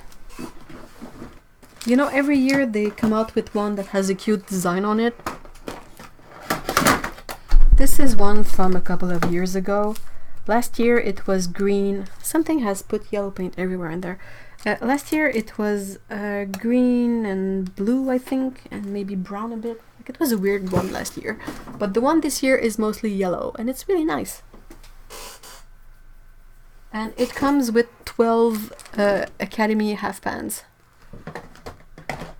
And the Academy half pans are one of the best student paint that you can get. So just saying, because I know this palette is not available year round, and sometimes people are curious about where the cute palettes are from, and it is where they're from. They are from the holiday releases, holiday schminke releases.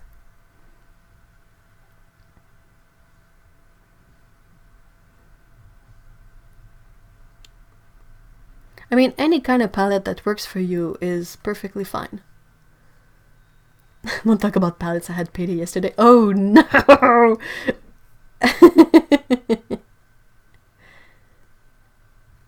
I'm trying to remember what was the other palette that I saw and I was like, ooh.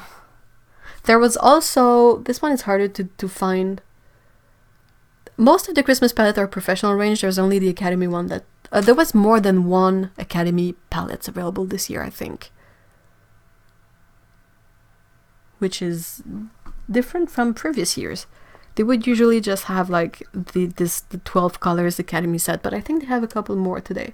But anything that is Academy from Schminke is going to be student range.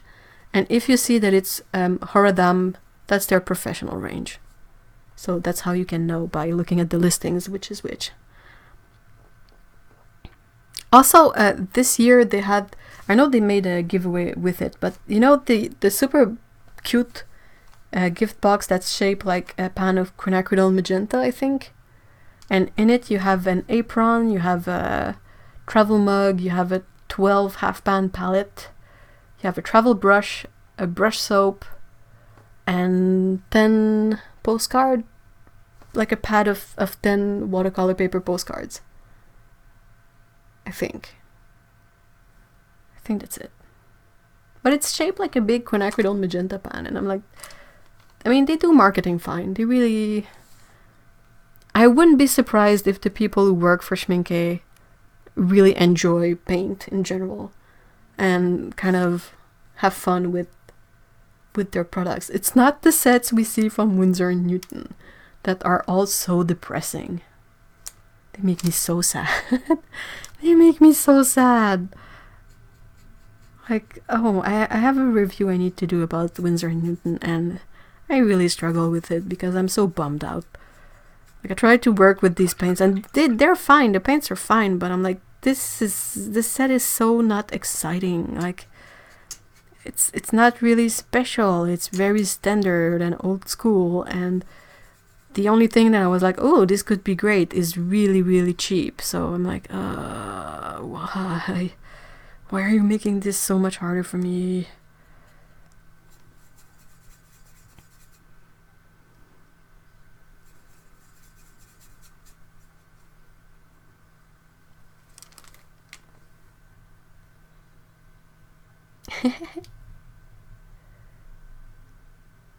The Winsor & Newton set, it's the... what do they call it? The field set of professional paints. I'm supposed to have the crummy box somewhere nearby. Where is the crummy box? I've shown the crummy box before. It's super cheaply made and I hate it. I don't like it. Where is it? Where is it? Gosh darn it, so many stuff. It's always the same situation. It's like I remember seeing something not long ago, but then I absolutely forget where I put it after. But you know, it's the navy blue box, that's the travel box, and it's... Ugh. Blah.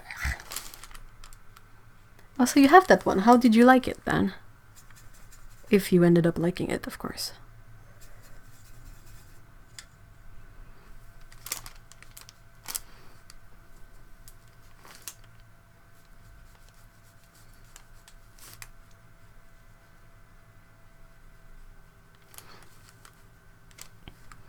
It is so boring as a set. Why? It has black and white in it. A professional set of 12 colors has black and white in it. And I think it's Chinese white too. Like, it's the most useless of the whites. The metal one by Schminke looks better. Is it the 12... which one is it? Is it the regular black palette for 12 half pans? Oh yeah! Nowadays, if you compare Winsor & Newton to like other brands, they really don't stand out. Like, they're usable paints and they work fine, and if you really like using them, well, more power to you because they're everywhere. But compared to Daniel Smith, M. Graham, Schminke? I never know how to say it. But like, compared to all the other brands that are available, they are really boring. Oh, the tiny palette with the... Oh yeah, that's a lovely one. I mean, at least the box is more sturdy looking. Like, you know that if you drop the metal palette, it's not gonna explode.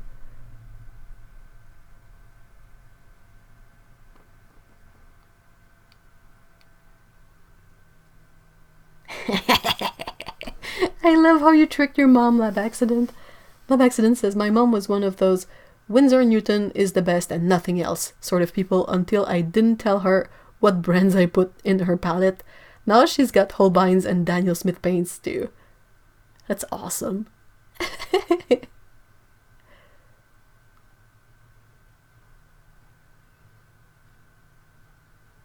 I mean, they have decent colors. A lot of Winsor & Newton colors will work perfectly fine for whatever you want to paint, but like, they are the opposite of Schminke in terms of the creativity that you can find in their set releases. Like, they never release anything new. They don't release anything special. The last thing they did that was special was the bijou box with the quarter pans, I think. And that was like 20 years ago. They had the special, the limited edition, like, jewel paints. Then they had the desert set too. Desert, yeah. But they never do anything special. Like, the holidays are coming up and they don't have, like, look, this is our special release this year, blah blah. Like, just something fun that you feel like people who want to gift something to an artist would feel like this is an interesting thing to give. Like, this is not a boring thing to give. I just don't get it. It really bothers me. I'm there rambling about paints and paint sets and whatnot. I love Holbein, okay? Don't poo-poo Holbein.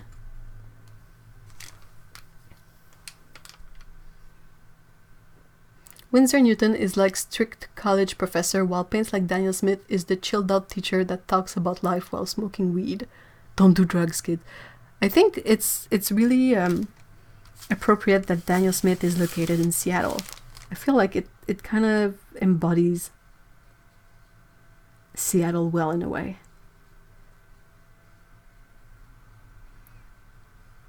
At least Daniel Smith, like, they try to do things like that are a bit original, like all their their colors like Rose of Ultramarine or Imperial Purple. Even if you don't use these colors, like at least there's a sort of passion there. Like someone over there loves pigment and loves working with paints and is trying to make something with this. Well, like Winsor & Newton, all they've done so far over the years is remove paints from their range. Like they've taken away certain pigments and replaced them with other mixes, or taken away entire colors. Like that's all.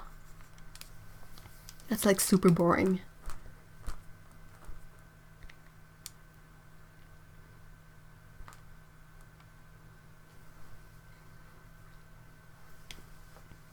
I love Van Gogh paints too.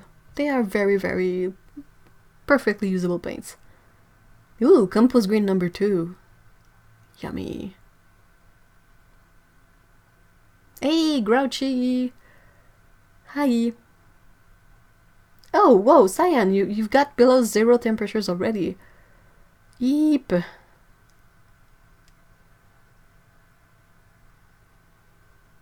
Holbein is expensive where I live, so I only have a few tubes, but totally worth it. Their opera pink just screams at you while punching you in the face. That's so accurate, Tsukebu. The only other opera pink that I was like actually shocked to see was the Magello one. It's 100% not light fast, for sure, because it seems to be like 95% neon dye, and yeah. It is like so loud. It's impossible to film it well or photograph it well. It messes up like the cameras, and the screens are like unable to render that color.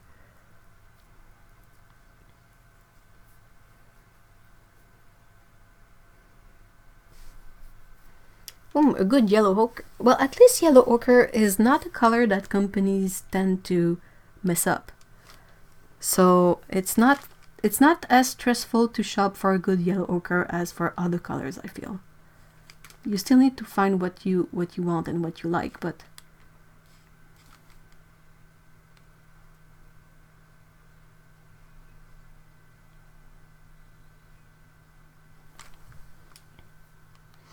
brands with a dull opera. The dullest, the less neon opera is Sennelier's. Hey, Heather, Dewey Petit? Well, anyway, welcome. But if you want to buy your first professional set, what do you recommend? It really depends on where you live, actually, because it will change what is accessible to you. I think like a real professional range that you can easily acquire is possibly the best choice for your first professional set. If it's something like Daniel Smith where they don't exactly sell sets, well, you can buy a couple of tubes and add to it as you figure out which colors you would like to have in your collection. Oh, Lindsay! I miss Lindsay. I miss the live streams. They were a mess, but they were fun.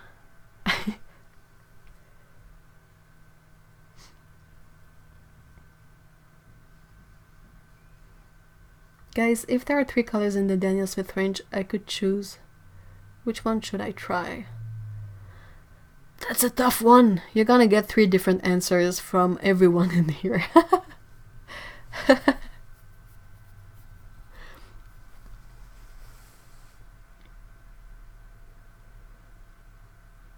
So yeah, if you're in Florida, in the US, so you possibly have easy access to Daniel Smith, possibly. I'm not familiar with what like Jerry's Artorama or the other main art supplies chains have in the US, because they don't really ship at a reasonable price to Canada. So I haven't shopped their website much, because that's just painful. Like I see a lot of stuff that I find interesting and it costs me like an arm and a leg in shipping. I think the Da Vinci ones, I think what's great about the Da Vinci paints is that they are quite affordable. You can get a good assortment of colors for really like a really good price. and I think they are relatively easy to find in the US, or you can order from their website too. It's not in the big box store. So not Daniels, but what would be? Don't necessarily go for Winsor and Newton. It can be really underwhelming as a first experience with paint. It's everywhere, I know, but it can be expensive in North America, and yeah, it's really a bit lackluster.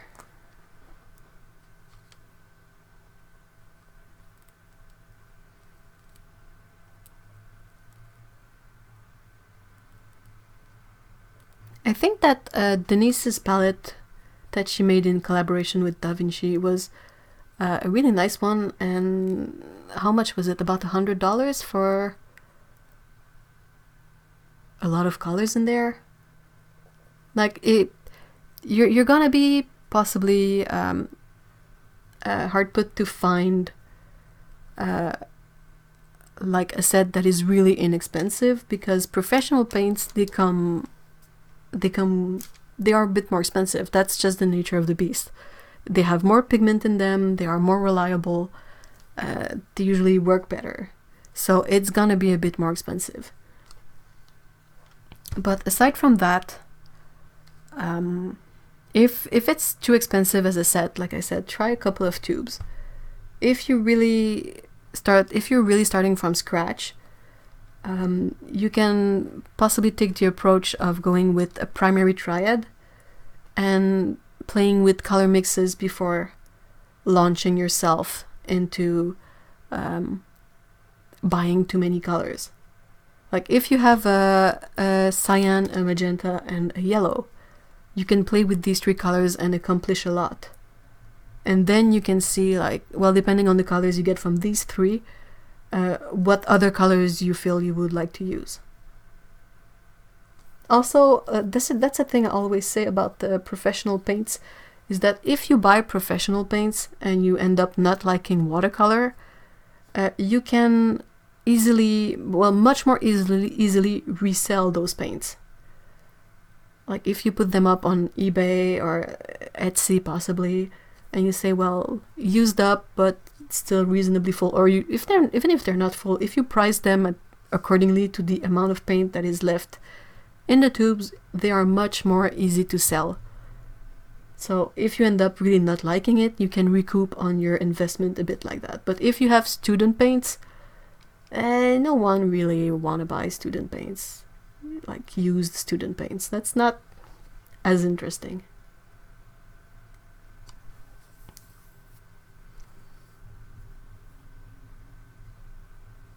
Hey Steve, hi.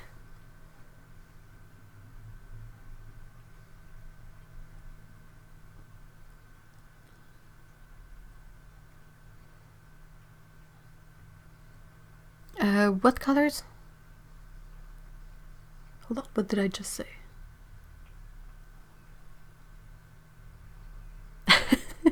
Oh my gosh, help. What is my memory?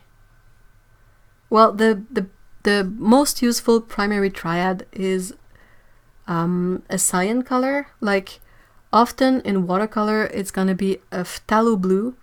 So PHTHALO, phthalo blue green shade for the cyan. It's usually easy to find and not super expensive because it's quite a common pigment.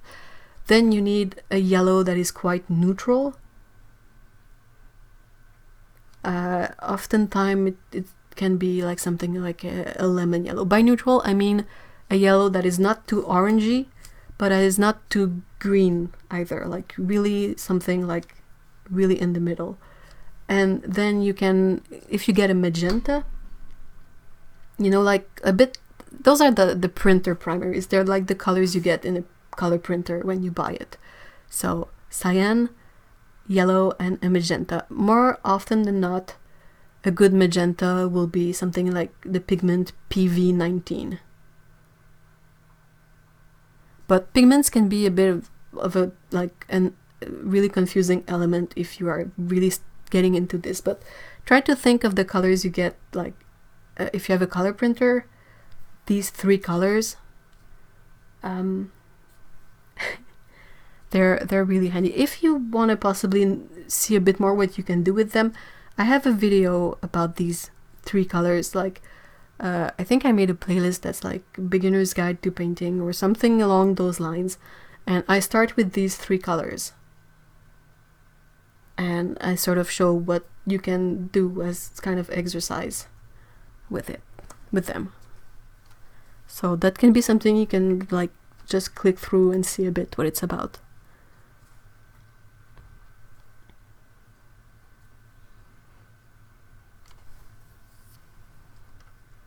Like, people will often tell you that primary colors are red, blue, and yellow. And you can do a lot with these 3, but they're not the most versatile triad of color you can use. Like, if you have red, yellow, and blue, you're not going to be able to create a super vibrant purple. You're not going to be able to create a super vibrant green. So that can be really kind of a downer when you start painting and you want to paint something that is bright green, and for some reason you are unable to mix a bright green. That's not the person's fault, that's the pigments, that's the primary colors. Like,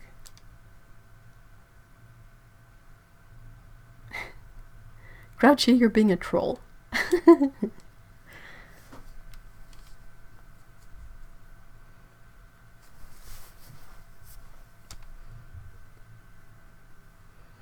Whew, that was a lot of talking.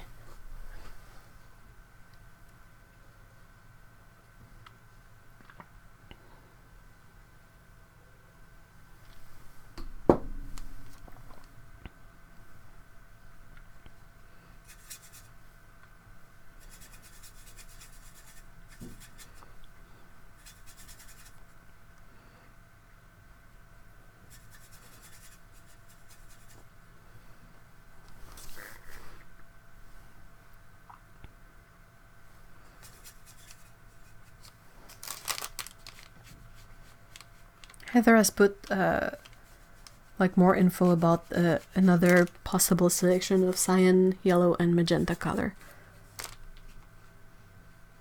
The names can be confusing, like when you look, because they will vary from one brand to the other, and it can be really annoying. But if you have swatches of the paints that you can sort of see, it might be more reliable than the name. Like, as long as you pick a cyan, a yellow, and a magenta, you should be fine. Or, I mean, you could get just about any color you want. I mean, the goal is to have fun, but if you want to sort of have a really... but how can I say this? Like, this is a very basic approach to it all. And it's a good place to start because it will tell you right away if you like this kind of approach or if you would like to try something else. So that's a good place to start. A bad place to start would be to buy a really large set of many colors from a really cheap brand that is on sale, because you cannot trust that the product you get is reliable. So if something doesn't go like you want, it's much harder to identify why it's not working out.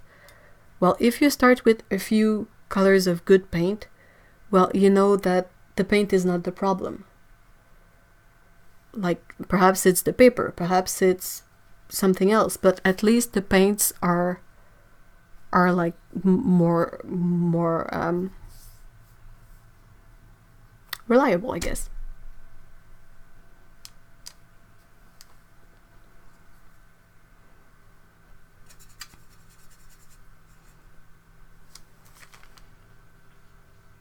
I'm trying so hard to use the blacks in my set, guys.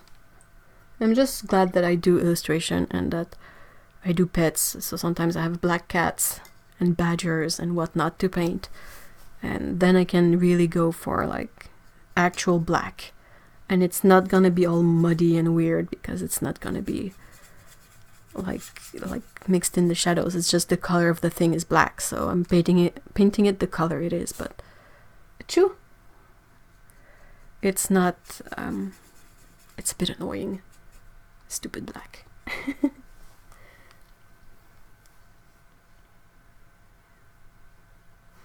Yeah, Daniel Smith's quinacridone magenta is super duper purple. That's a trap. That's why it's like, sometimes the names are not great for that. The names can be super confusing. I think Winsor & Newton's magenta is also really purpley. I think, like, if it's Winsor & Newton, their color is called Permanent Rose or something. That's an actual magenta color, while the magenta one is really purple.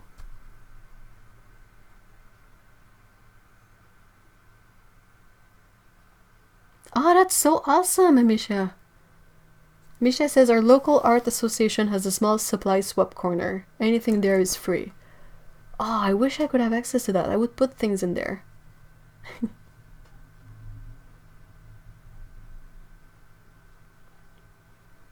Oh, well, as long as you have fun, Steve, but yeah, mixing is kind of always so fun.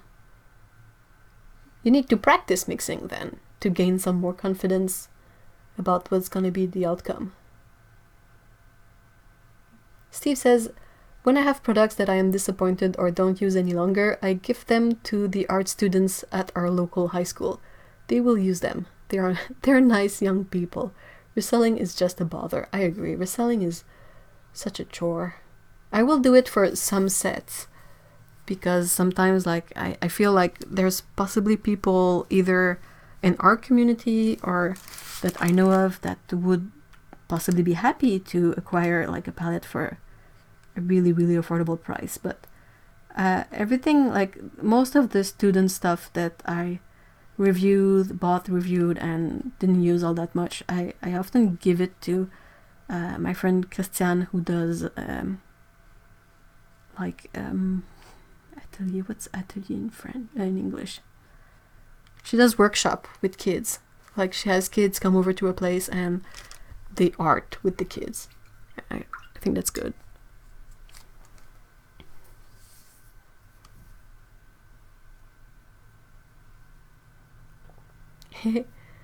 Yeah, the dot cards are a good way to test out colors if you are really unsure about what is what.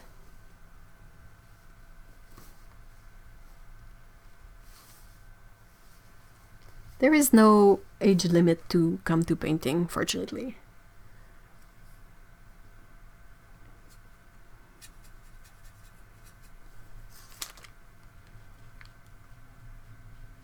Like the only way to learn about painting and mixing and all that stuff is to do it. So at some point, like, one has to be comfortable with just picking up a piece of paper and just mixing up whatever on it.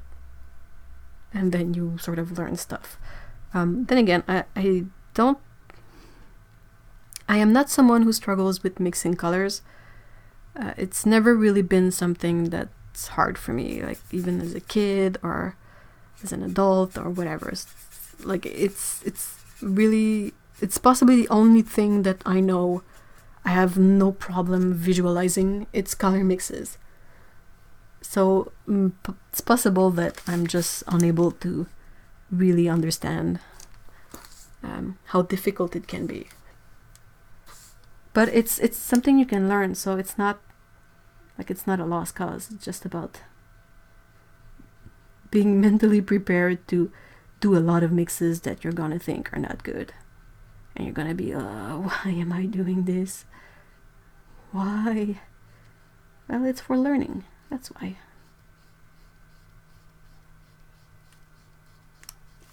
One thing I'm really fond of doing is giving myself a challenge to say I'm using... It works better with reference often, but you want to study a painting and you like the colors, well, you give yourself only like 4 colors to work with and you try to match the colors in your reference.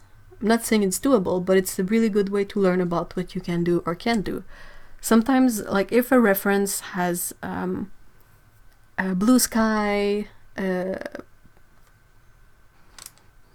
specific tree, like and I don't know what else, but I will try to find colors not necessarily primary colors, that's the thing. Like if I'm painting something that is mostly green and blue, well, I'm not gonna necessarily put a red color or magenta color in my selection. I will try to reproduce what I like of the picture using only the green and blue paints that I selected. And sometimes I will see like the sky is a specific color. I know I have a paint that's almost the same color. Well, I will take that paint. I will not approach painting the sky in a way that I want to mix that color. And that's also really interesting to learn from that, because you sort of put constraints on your what you can and can't do, and it's a really good way to learn more. And sometimes it just doesn't work out, but when it works, you're like, oh, this is interesting. It worked. So there's something here that I can possibly try to replicate with a different color selection and a different reference and see if it works too. I'm rambling so much. Try and try and try. I have fun. Yeah, having fun is definitely the most important thing. It's really all about having fun, honestly, but yeah. Gosh, I feel like I'm rambling so much today.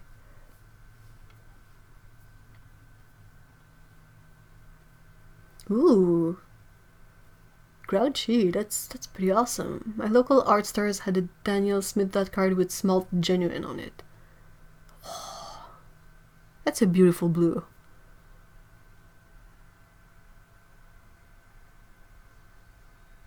I was like, no, I think the worst color they did, honestly, was their malachite. Oh, Puppy Callisto. But yeah, their malachite was, I mean, fine as a paint, but it corroded so badly. It's such a nightmare.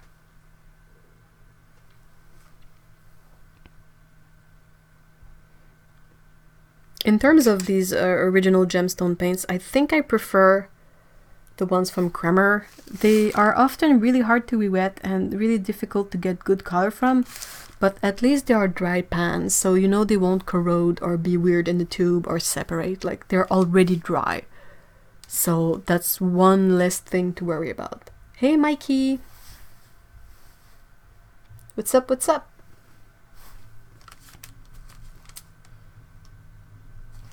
I'm gonna wait for this to dry a bit, so I can ramble some more. You're gonna be so fed up of hearing me talk.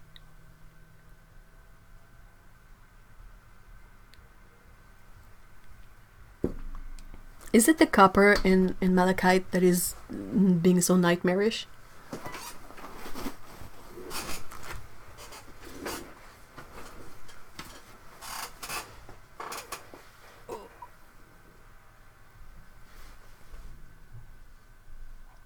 I'm waiting for this to dry so I can add a bit of a shadow with purplish color. Ooh. Yeah, the Primatex are really, really nice. Not all of them, of course. Truly, their lapis lazuli is difficult. But they have a lot of other colors that are really great.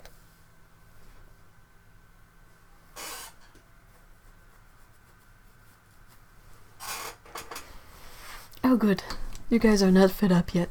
Awesome. At least you don't have to English the rest of the day after this if you don't want.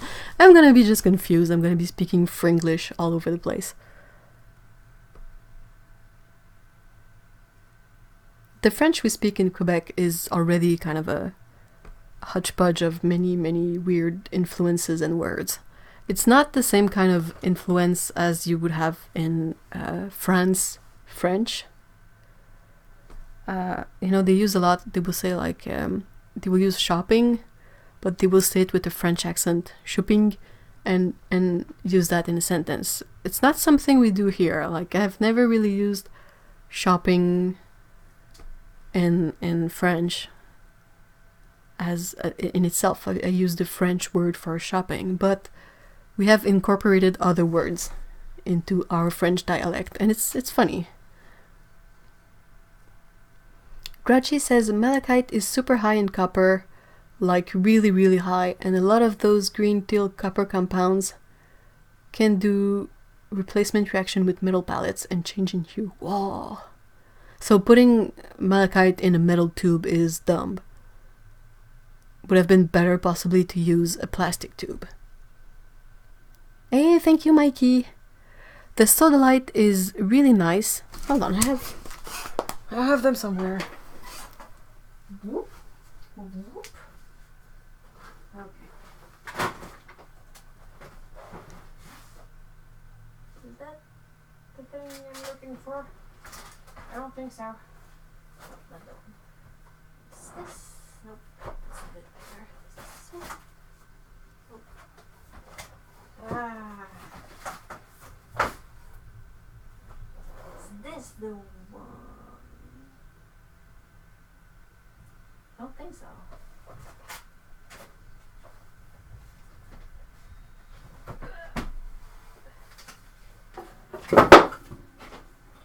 I hope my butt is not in the frame too much. Ah, there it is. Okay. Found it.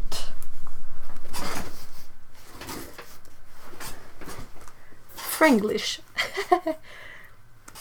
Alright, it's...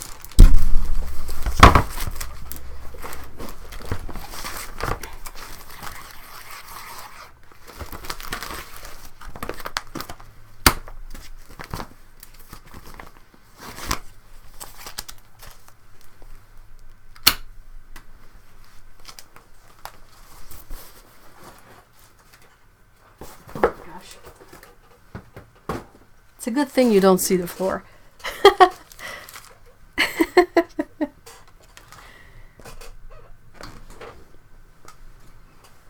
All right. Whew.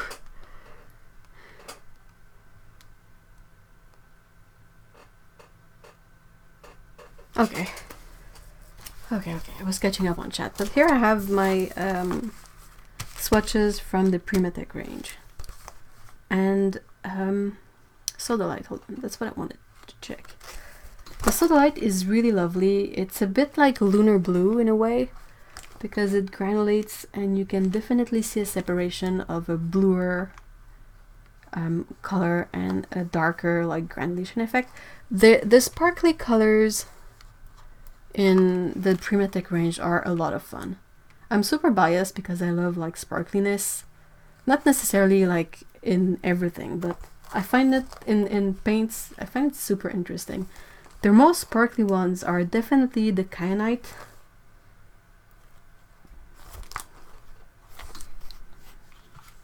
The red fuchsite is quite sparkly as well. But then again, it might depend on the batch you get, so it's difficult. So yeah, I love that. Overall, like this is one of my favorite colors from the Primatech range because it's a really unique color and I find it quite usable. It's the Amazonite Genuine. And it's just so pretty. Like you don't necessarily find a aqua teal color like this in everything. There are many more sparkly colors. I just was trying to find the most sparkly. Kyanite is super duper sparkly. But amethyst, sugilite, fuchsite, both the green and the red one, bronzite and burnt bronzite are also sparkly. That's the red fuchsite here. And yeah, that's it for the sparkly ones. Like, I find that their rhodonite, this pink and this aqua teal color are colors that you can easily include in any palette. Because they are not sparkly, they're not weird, they're really smooth, they're quite transparent, not granulating, and they are fairly unique colors that are very interesting. So yeah, that's just what I wanted to mention. Let's bring this guy back. Oh, come on.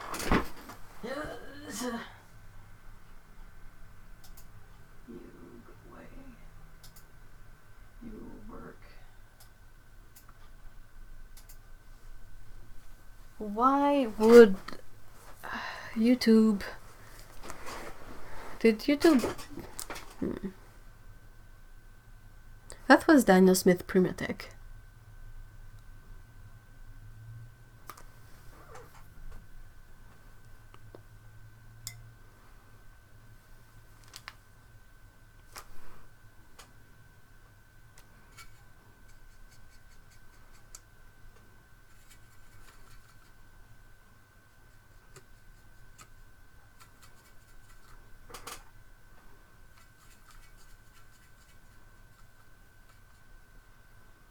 Is there a chance that a paint like malachite that is so high in copper could not necessarily react with the paper when you paint, but react with other paints that you would use? Like sometimes I've read somewhere, I don't remember where, but you can buy powdered aluminum.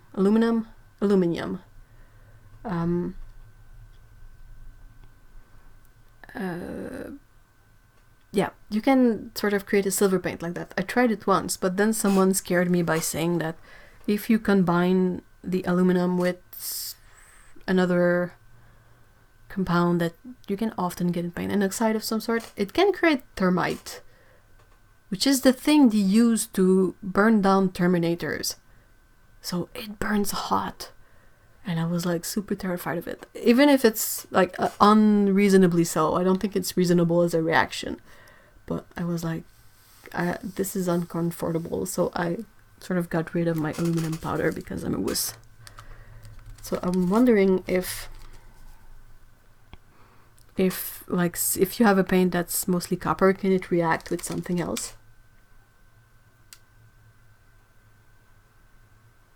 Okay, well, you have paints that are iron oxide, and you have aluminum in the powder, but if it can only be lit by a strip of magnesium, yeah, unless you do mixed media with magnesium, I guess one should be fine. You guys are so knowledgeable, that's super fascinating. What do you do, Grouchy? How come you know all this stuff? Hey, thanks, Heather. The swatches... This is something I saw Jennifer Maguire do with her ink swatches, is you use sheets for coin pockets, and you can put 2 inches by 2 inches squares in the sheets. So it's a good way to have a bunch of swatches together. And 2 inches by 2 inches is something you can easily divide standard paper formats in. So...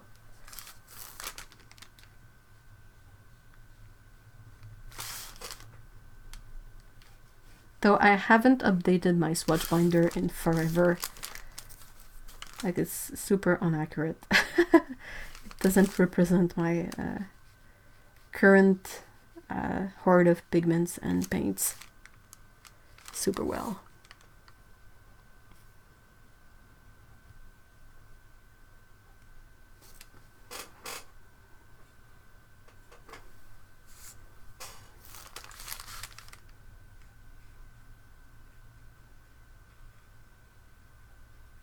I would love it if someone with a more scientific knowledge could sort of combine paint knowledge with scientific knowledge and sort of create content that would possibly explain why colors are like that, or like the thing with the thermite. I mean, it's silly, but most of us artists don't really know about any of this, so we see something and we sort of don't fully understand it, and then we sort of try to understand it, so it creates a whole mess and we get it wrong. So I think it would be really interesting. Yeah, slide sleeves would be really handy. The worst paints are Daler Brownie's Simply Watercolor. It's like trying to paint with pudding. That is such a good way to describe like the most cheap tube paints. This pudding texture. Oh my gosh. That's like really interesting. Oh, why did you retract that, Heather? Oh. Grouchy says my knowledge on chemical reaction is unknown to me. as to why I know, but I was making copper in my chem class last week and almost poisoned myself. What? Oh no! Well, that's a solid way to learn, though. To never do this thing again. I can compare PB16 with Amazonite. Hold on. Pretty sure I have that as a swatch somewhere in my book of swatches. I can set this aside for a sec. The binder.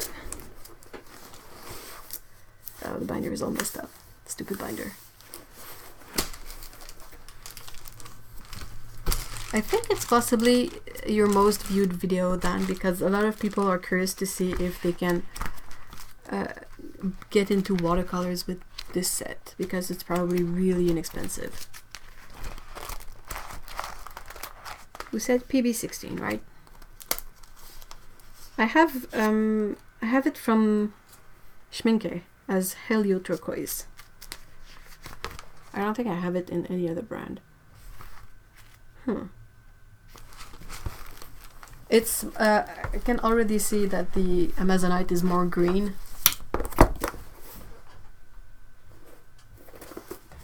Why are binders so difficult? Right. So there you have it. This is the Amazonite. Is it too glary? Hold on, I might have the old Amazonite swatch under there. There you go. It's very different colors.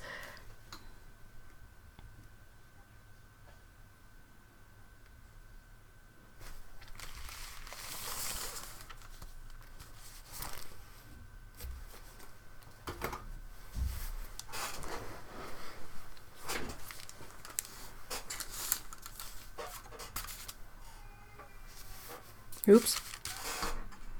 Baby in the building.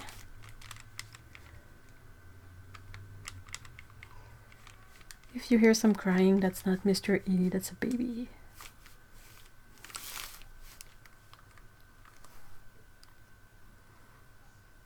I'm being forced to use the $5 per liter tempera paints you find in art stores that nobody buys. I can guarantee nothing is worse. Oh.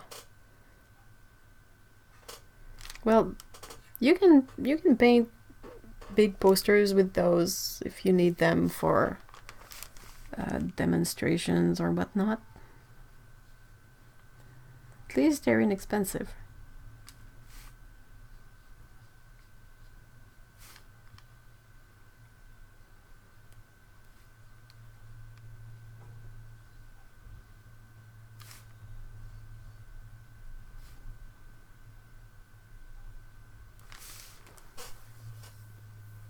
No, I don't have a baby, but someone in the building has one. Oh my gosh, what? I struggle enough with functioning as a person myself. If I had to take care of another person, it would just be a mess. It would be a difficult situation for everyone involved.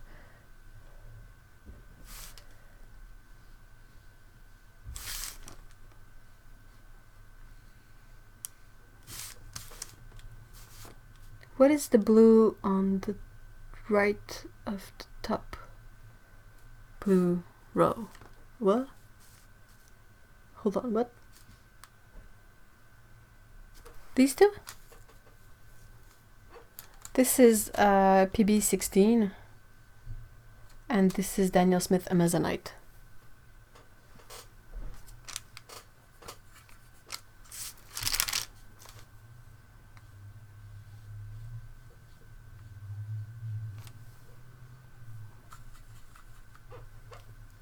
Amazonite is gorgeous. It's really lovely.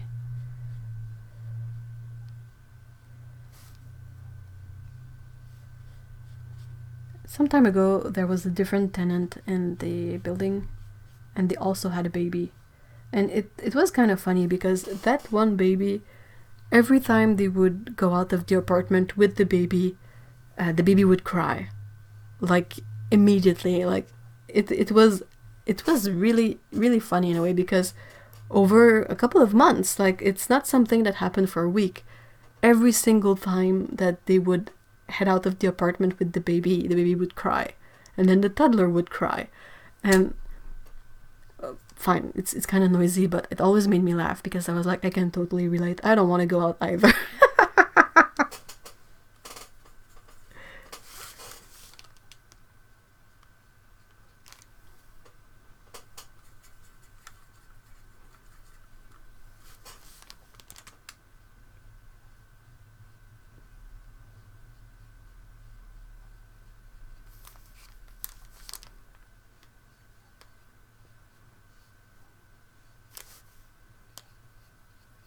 I wonder if one day I'll be able to paint within the lines of a drawing. Perhaps if I make the lines really big, I will be able to do so. It could be a way to work with it.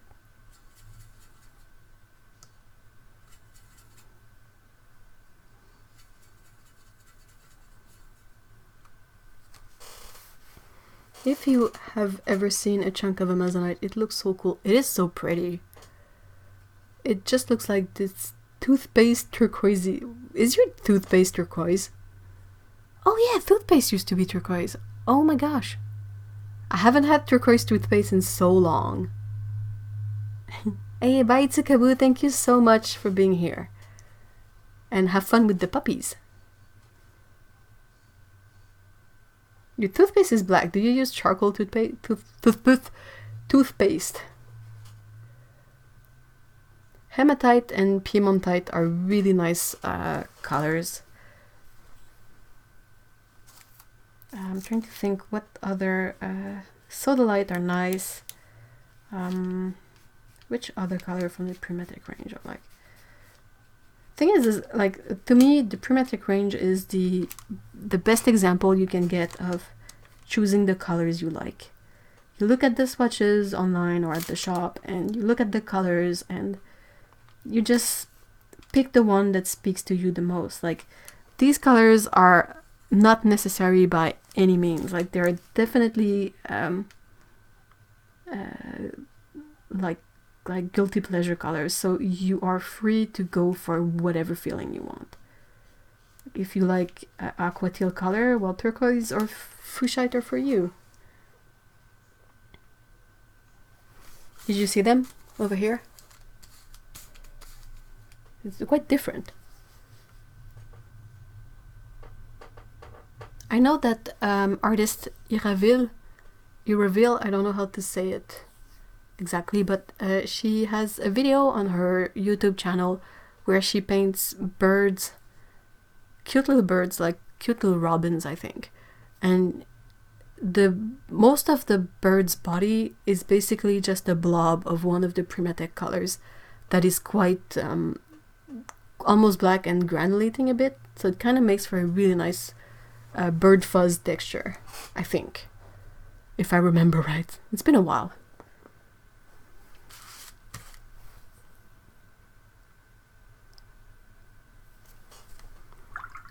Thermite is quite hard to light, I believe. I hope so. Can you imagine you have a painting and suddenly out of nowhere it just bursts into flame that can't be extinguished? Or something? It's like, that's a nightmare.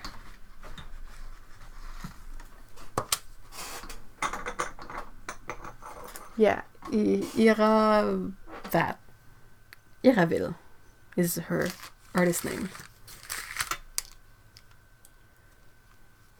Does anyone in the chat knows, like, can sort of, like, what does the Von part of the name mean? I feel a swatch with me live stream in the near future. What for? I have no... I have a terrible follow-up of thoughts in my head. Like, I say something and like a second later I'm like, what? How does this comment relate to what I just said? Wait, what did I just say? I don't remember.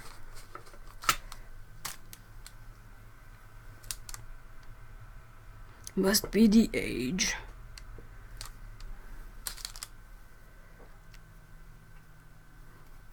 I think most of my memory issues are a side effect from medications I take. Oh, that's awesome. Thank you so much for being here, Steve, and have fun with the family. That sounds awesome. Bye.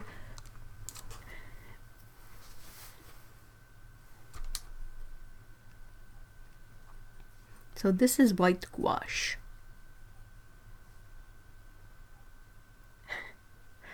What's ahegao? You can't wait to have memory issues. Hey, thank you so much for being here, Patricia. Have a great weekend and week too. I need to go back and check what which the spin doctor has posted. I need a refresher course.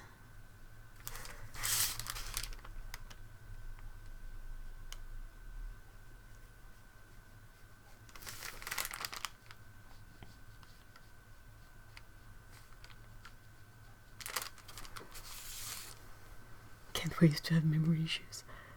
Oh my gosh. That's kind of a really sad thing to say. But I think it's somewhat relatable as well.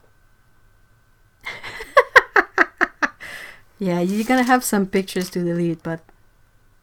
and some videos. Do you guys think YouTube will be there when we'll be like... I wonder how long YouTube is gonna be there.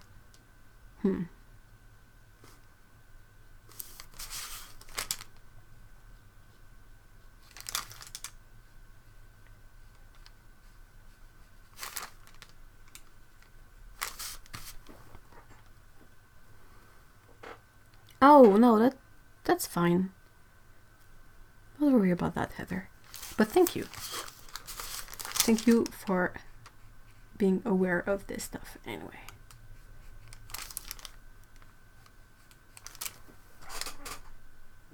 Same way I'm looking forward to get worse eyesight. Oh no, eyesight is... like, eyes are super useful to stay alive in a way. Like they help you see incoming traffic, they help you see ice. Oh, thank you, San. San says in Dutch, van means from. Surnames can have roots in a local place name, or it refers to the family name. So, in bracket name, van, in bracket family surname. Oh, awesome.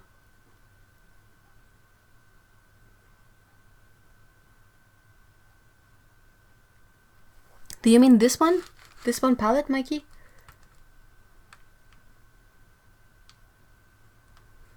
Yeah, but you won't notice how bad you're aging. Well, your body's gonna let you know otherwise. No, this is... Is this the one? Hold on. Wait, what? Where? How? What? I think Ira is German? Yeah. But she might have Dutch ancestry. I don't know. I don't know that much. I have like random memory, I call it sometimes, because sometimes we're like grocery shopping and there's a song that comes on the music in the grocery store and I'm like, oh, it's that song from that band and the lyrics are blah blah blah blah, and I'm like, wait, why do I remember this? That's absolutely not useful to remember. So why am I allocating limited brain space for this? Well, like the really important stuff I cannot remember. Like this is silly.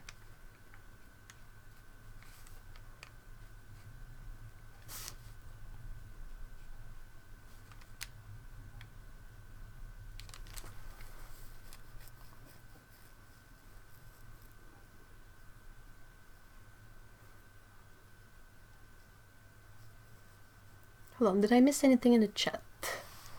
Did I? Yeah, that's kind of the thing, Grouchy. When you're trying to remember where your keys are and all you can remember is the entire periodic table. I mean, yeah, it's, I mean, not the periodic table, but it's the kind of stuff that happens sometimes to me, and I'm like, I really wish I could, like, not remember the lyrics to this song from the 90s, but I do. And on the other hand, I knew I had something that I had to get at that store and I forgot, and then I get home and I'm like, oh, it was this super important like medicine or whatnot. I'm like, oh yeah, but I can sing that song. Whoop-de-doo. So useful. Well, I think I'm mostly done here. This was a good practice piece for a couple of things, so I'm glad. It's nothing to write home about, but oh, this one palette is, I don't think you can find it on Jackson's anymore, because it's the it was the historical palette that they released when it was the anniversary a year ago or something. It's when they released the ceramic palette. They released this one at the same time, and the whole point of this one was to try and reproduce the kind of color selection you would have had in an older model of the Schmincke palette. So yeah, I don't think it's on anymore though. I would be surprised. I forgot what the English word for giraffe was, and all I could remember was French nursery rhymes.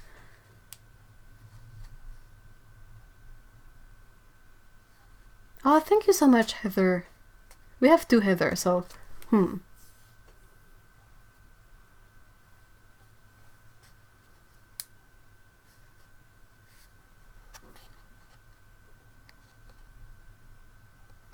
Green Giant? What? Oh, in the binder, the second row.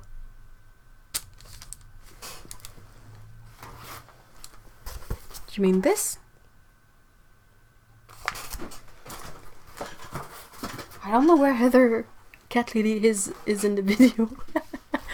I can do a quick run around these colors. So I can also get this one back in here. That's rhodonite, purpurite, amethyst, sugilite. I made a video about these, so might also be a nice place to get the reference. That's kyanite, sodalite, lapis lazuli, Mayan blue genuine, sleeping beauty turquoise genuine, amazonite, blue apatite, fuchsite, kingman green turquoise, diopside, jadeite, serpentine. Okay, green apatite, apathy, green apathy. Zoisite, bronzite, burnt bronzite. I think I'm gonna call Heather Cat Lady Cat Lady. So it's less confusing. This one is Yavapai, hematite, burnt scarlet, garnet, red fuchsite, Minnesota pipestone, sedona. That's also a really nice one. Piemontite, tiger's eye, burnt tiger's eye, hematite. They have a bunch of hematite and it gets pretty confusing. This is hematite violet, mommy bauxite, cyclorite, bloodstone, black tourmaline, red jasper, and a rogue malachite swatch. And green apathy. There's also blue apathy. Here, we have blue and green apathy. I'm gonna make a palette someday and it's gonna be apathy instead of apatite, and instead of deep in the color, it's gonna be derp. That's gonna be my palette. Hey, well, thank you so much, Heather.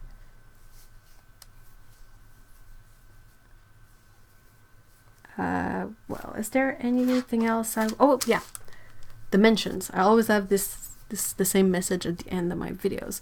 Hey, Nancy. Hi. So yeah, if you enjoyed this kind of discussion and chat and all of that, we have a Discord server.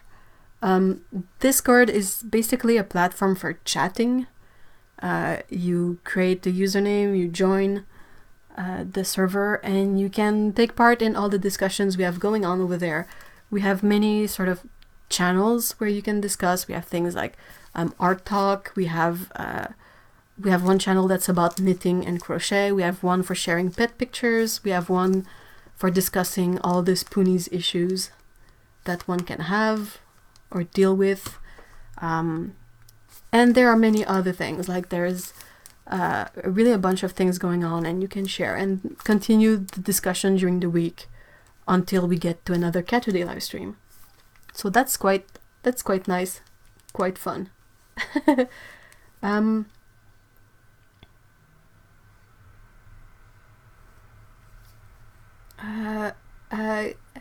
Cat Lady.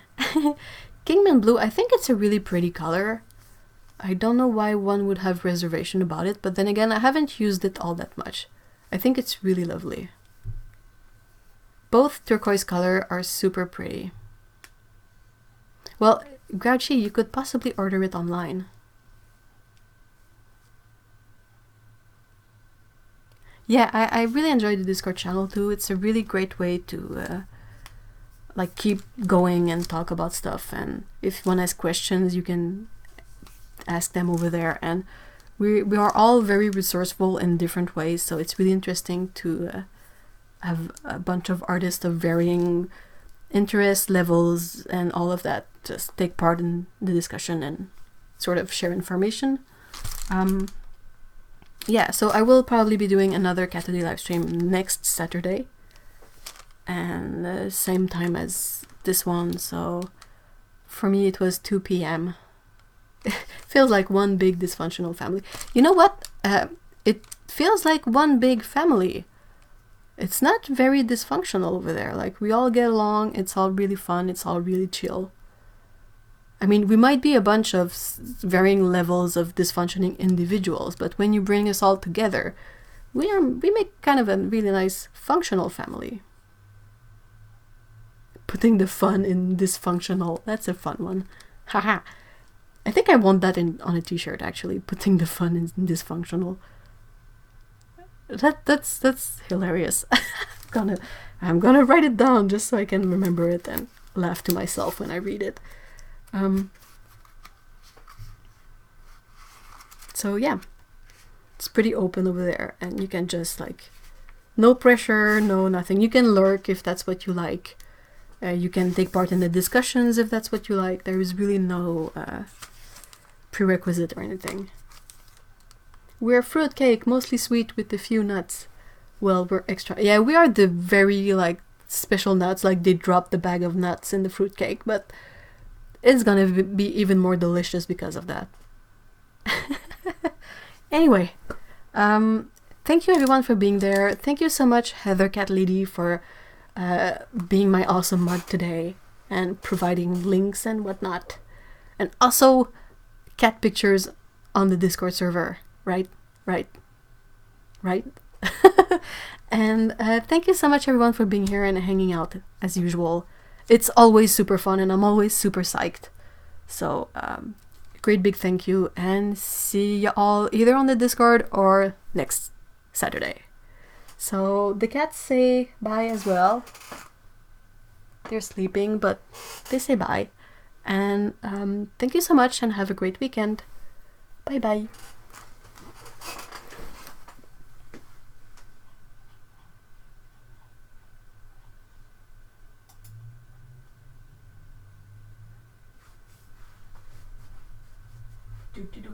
Do.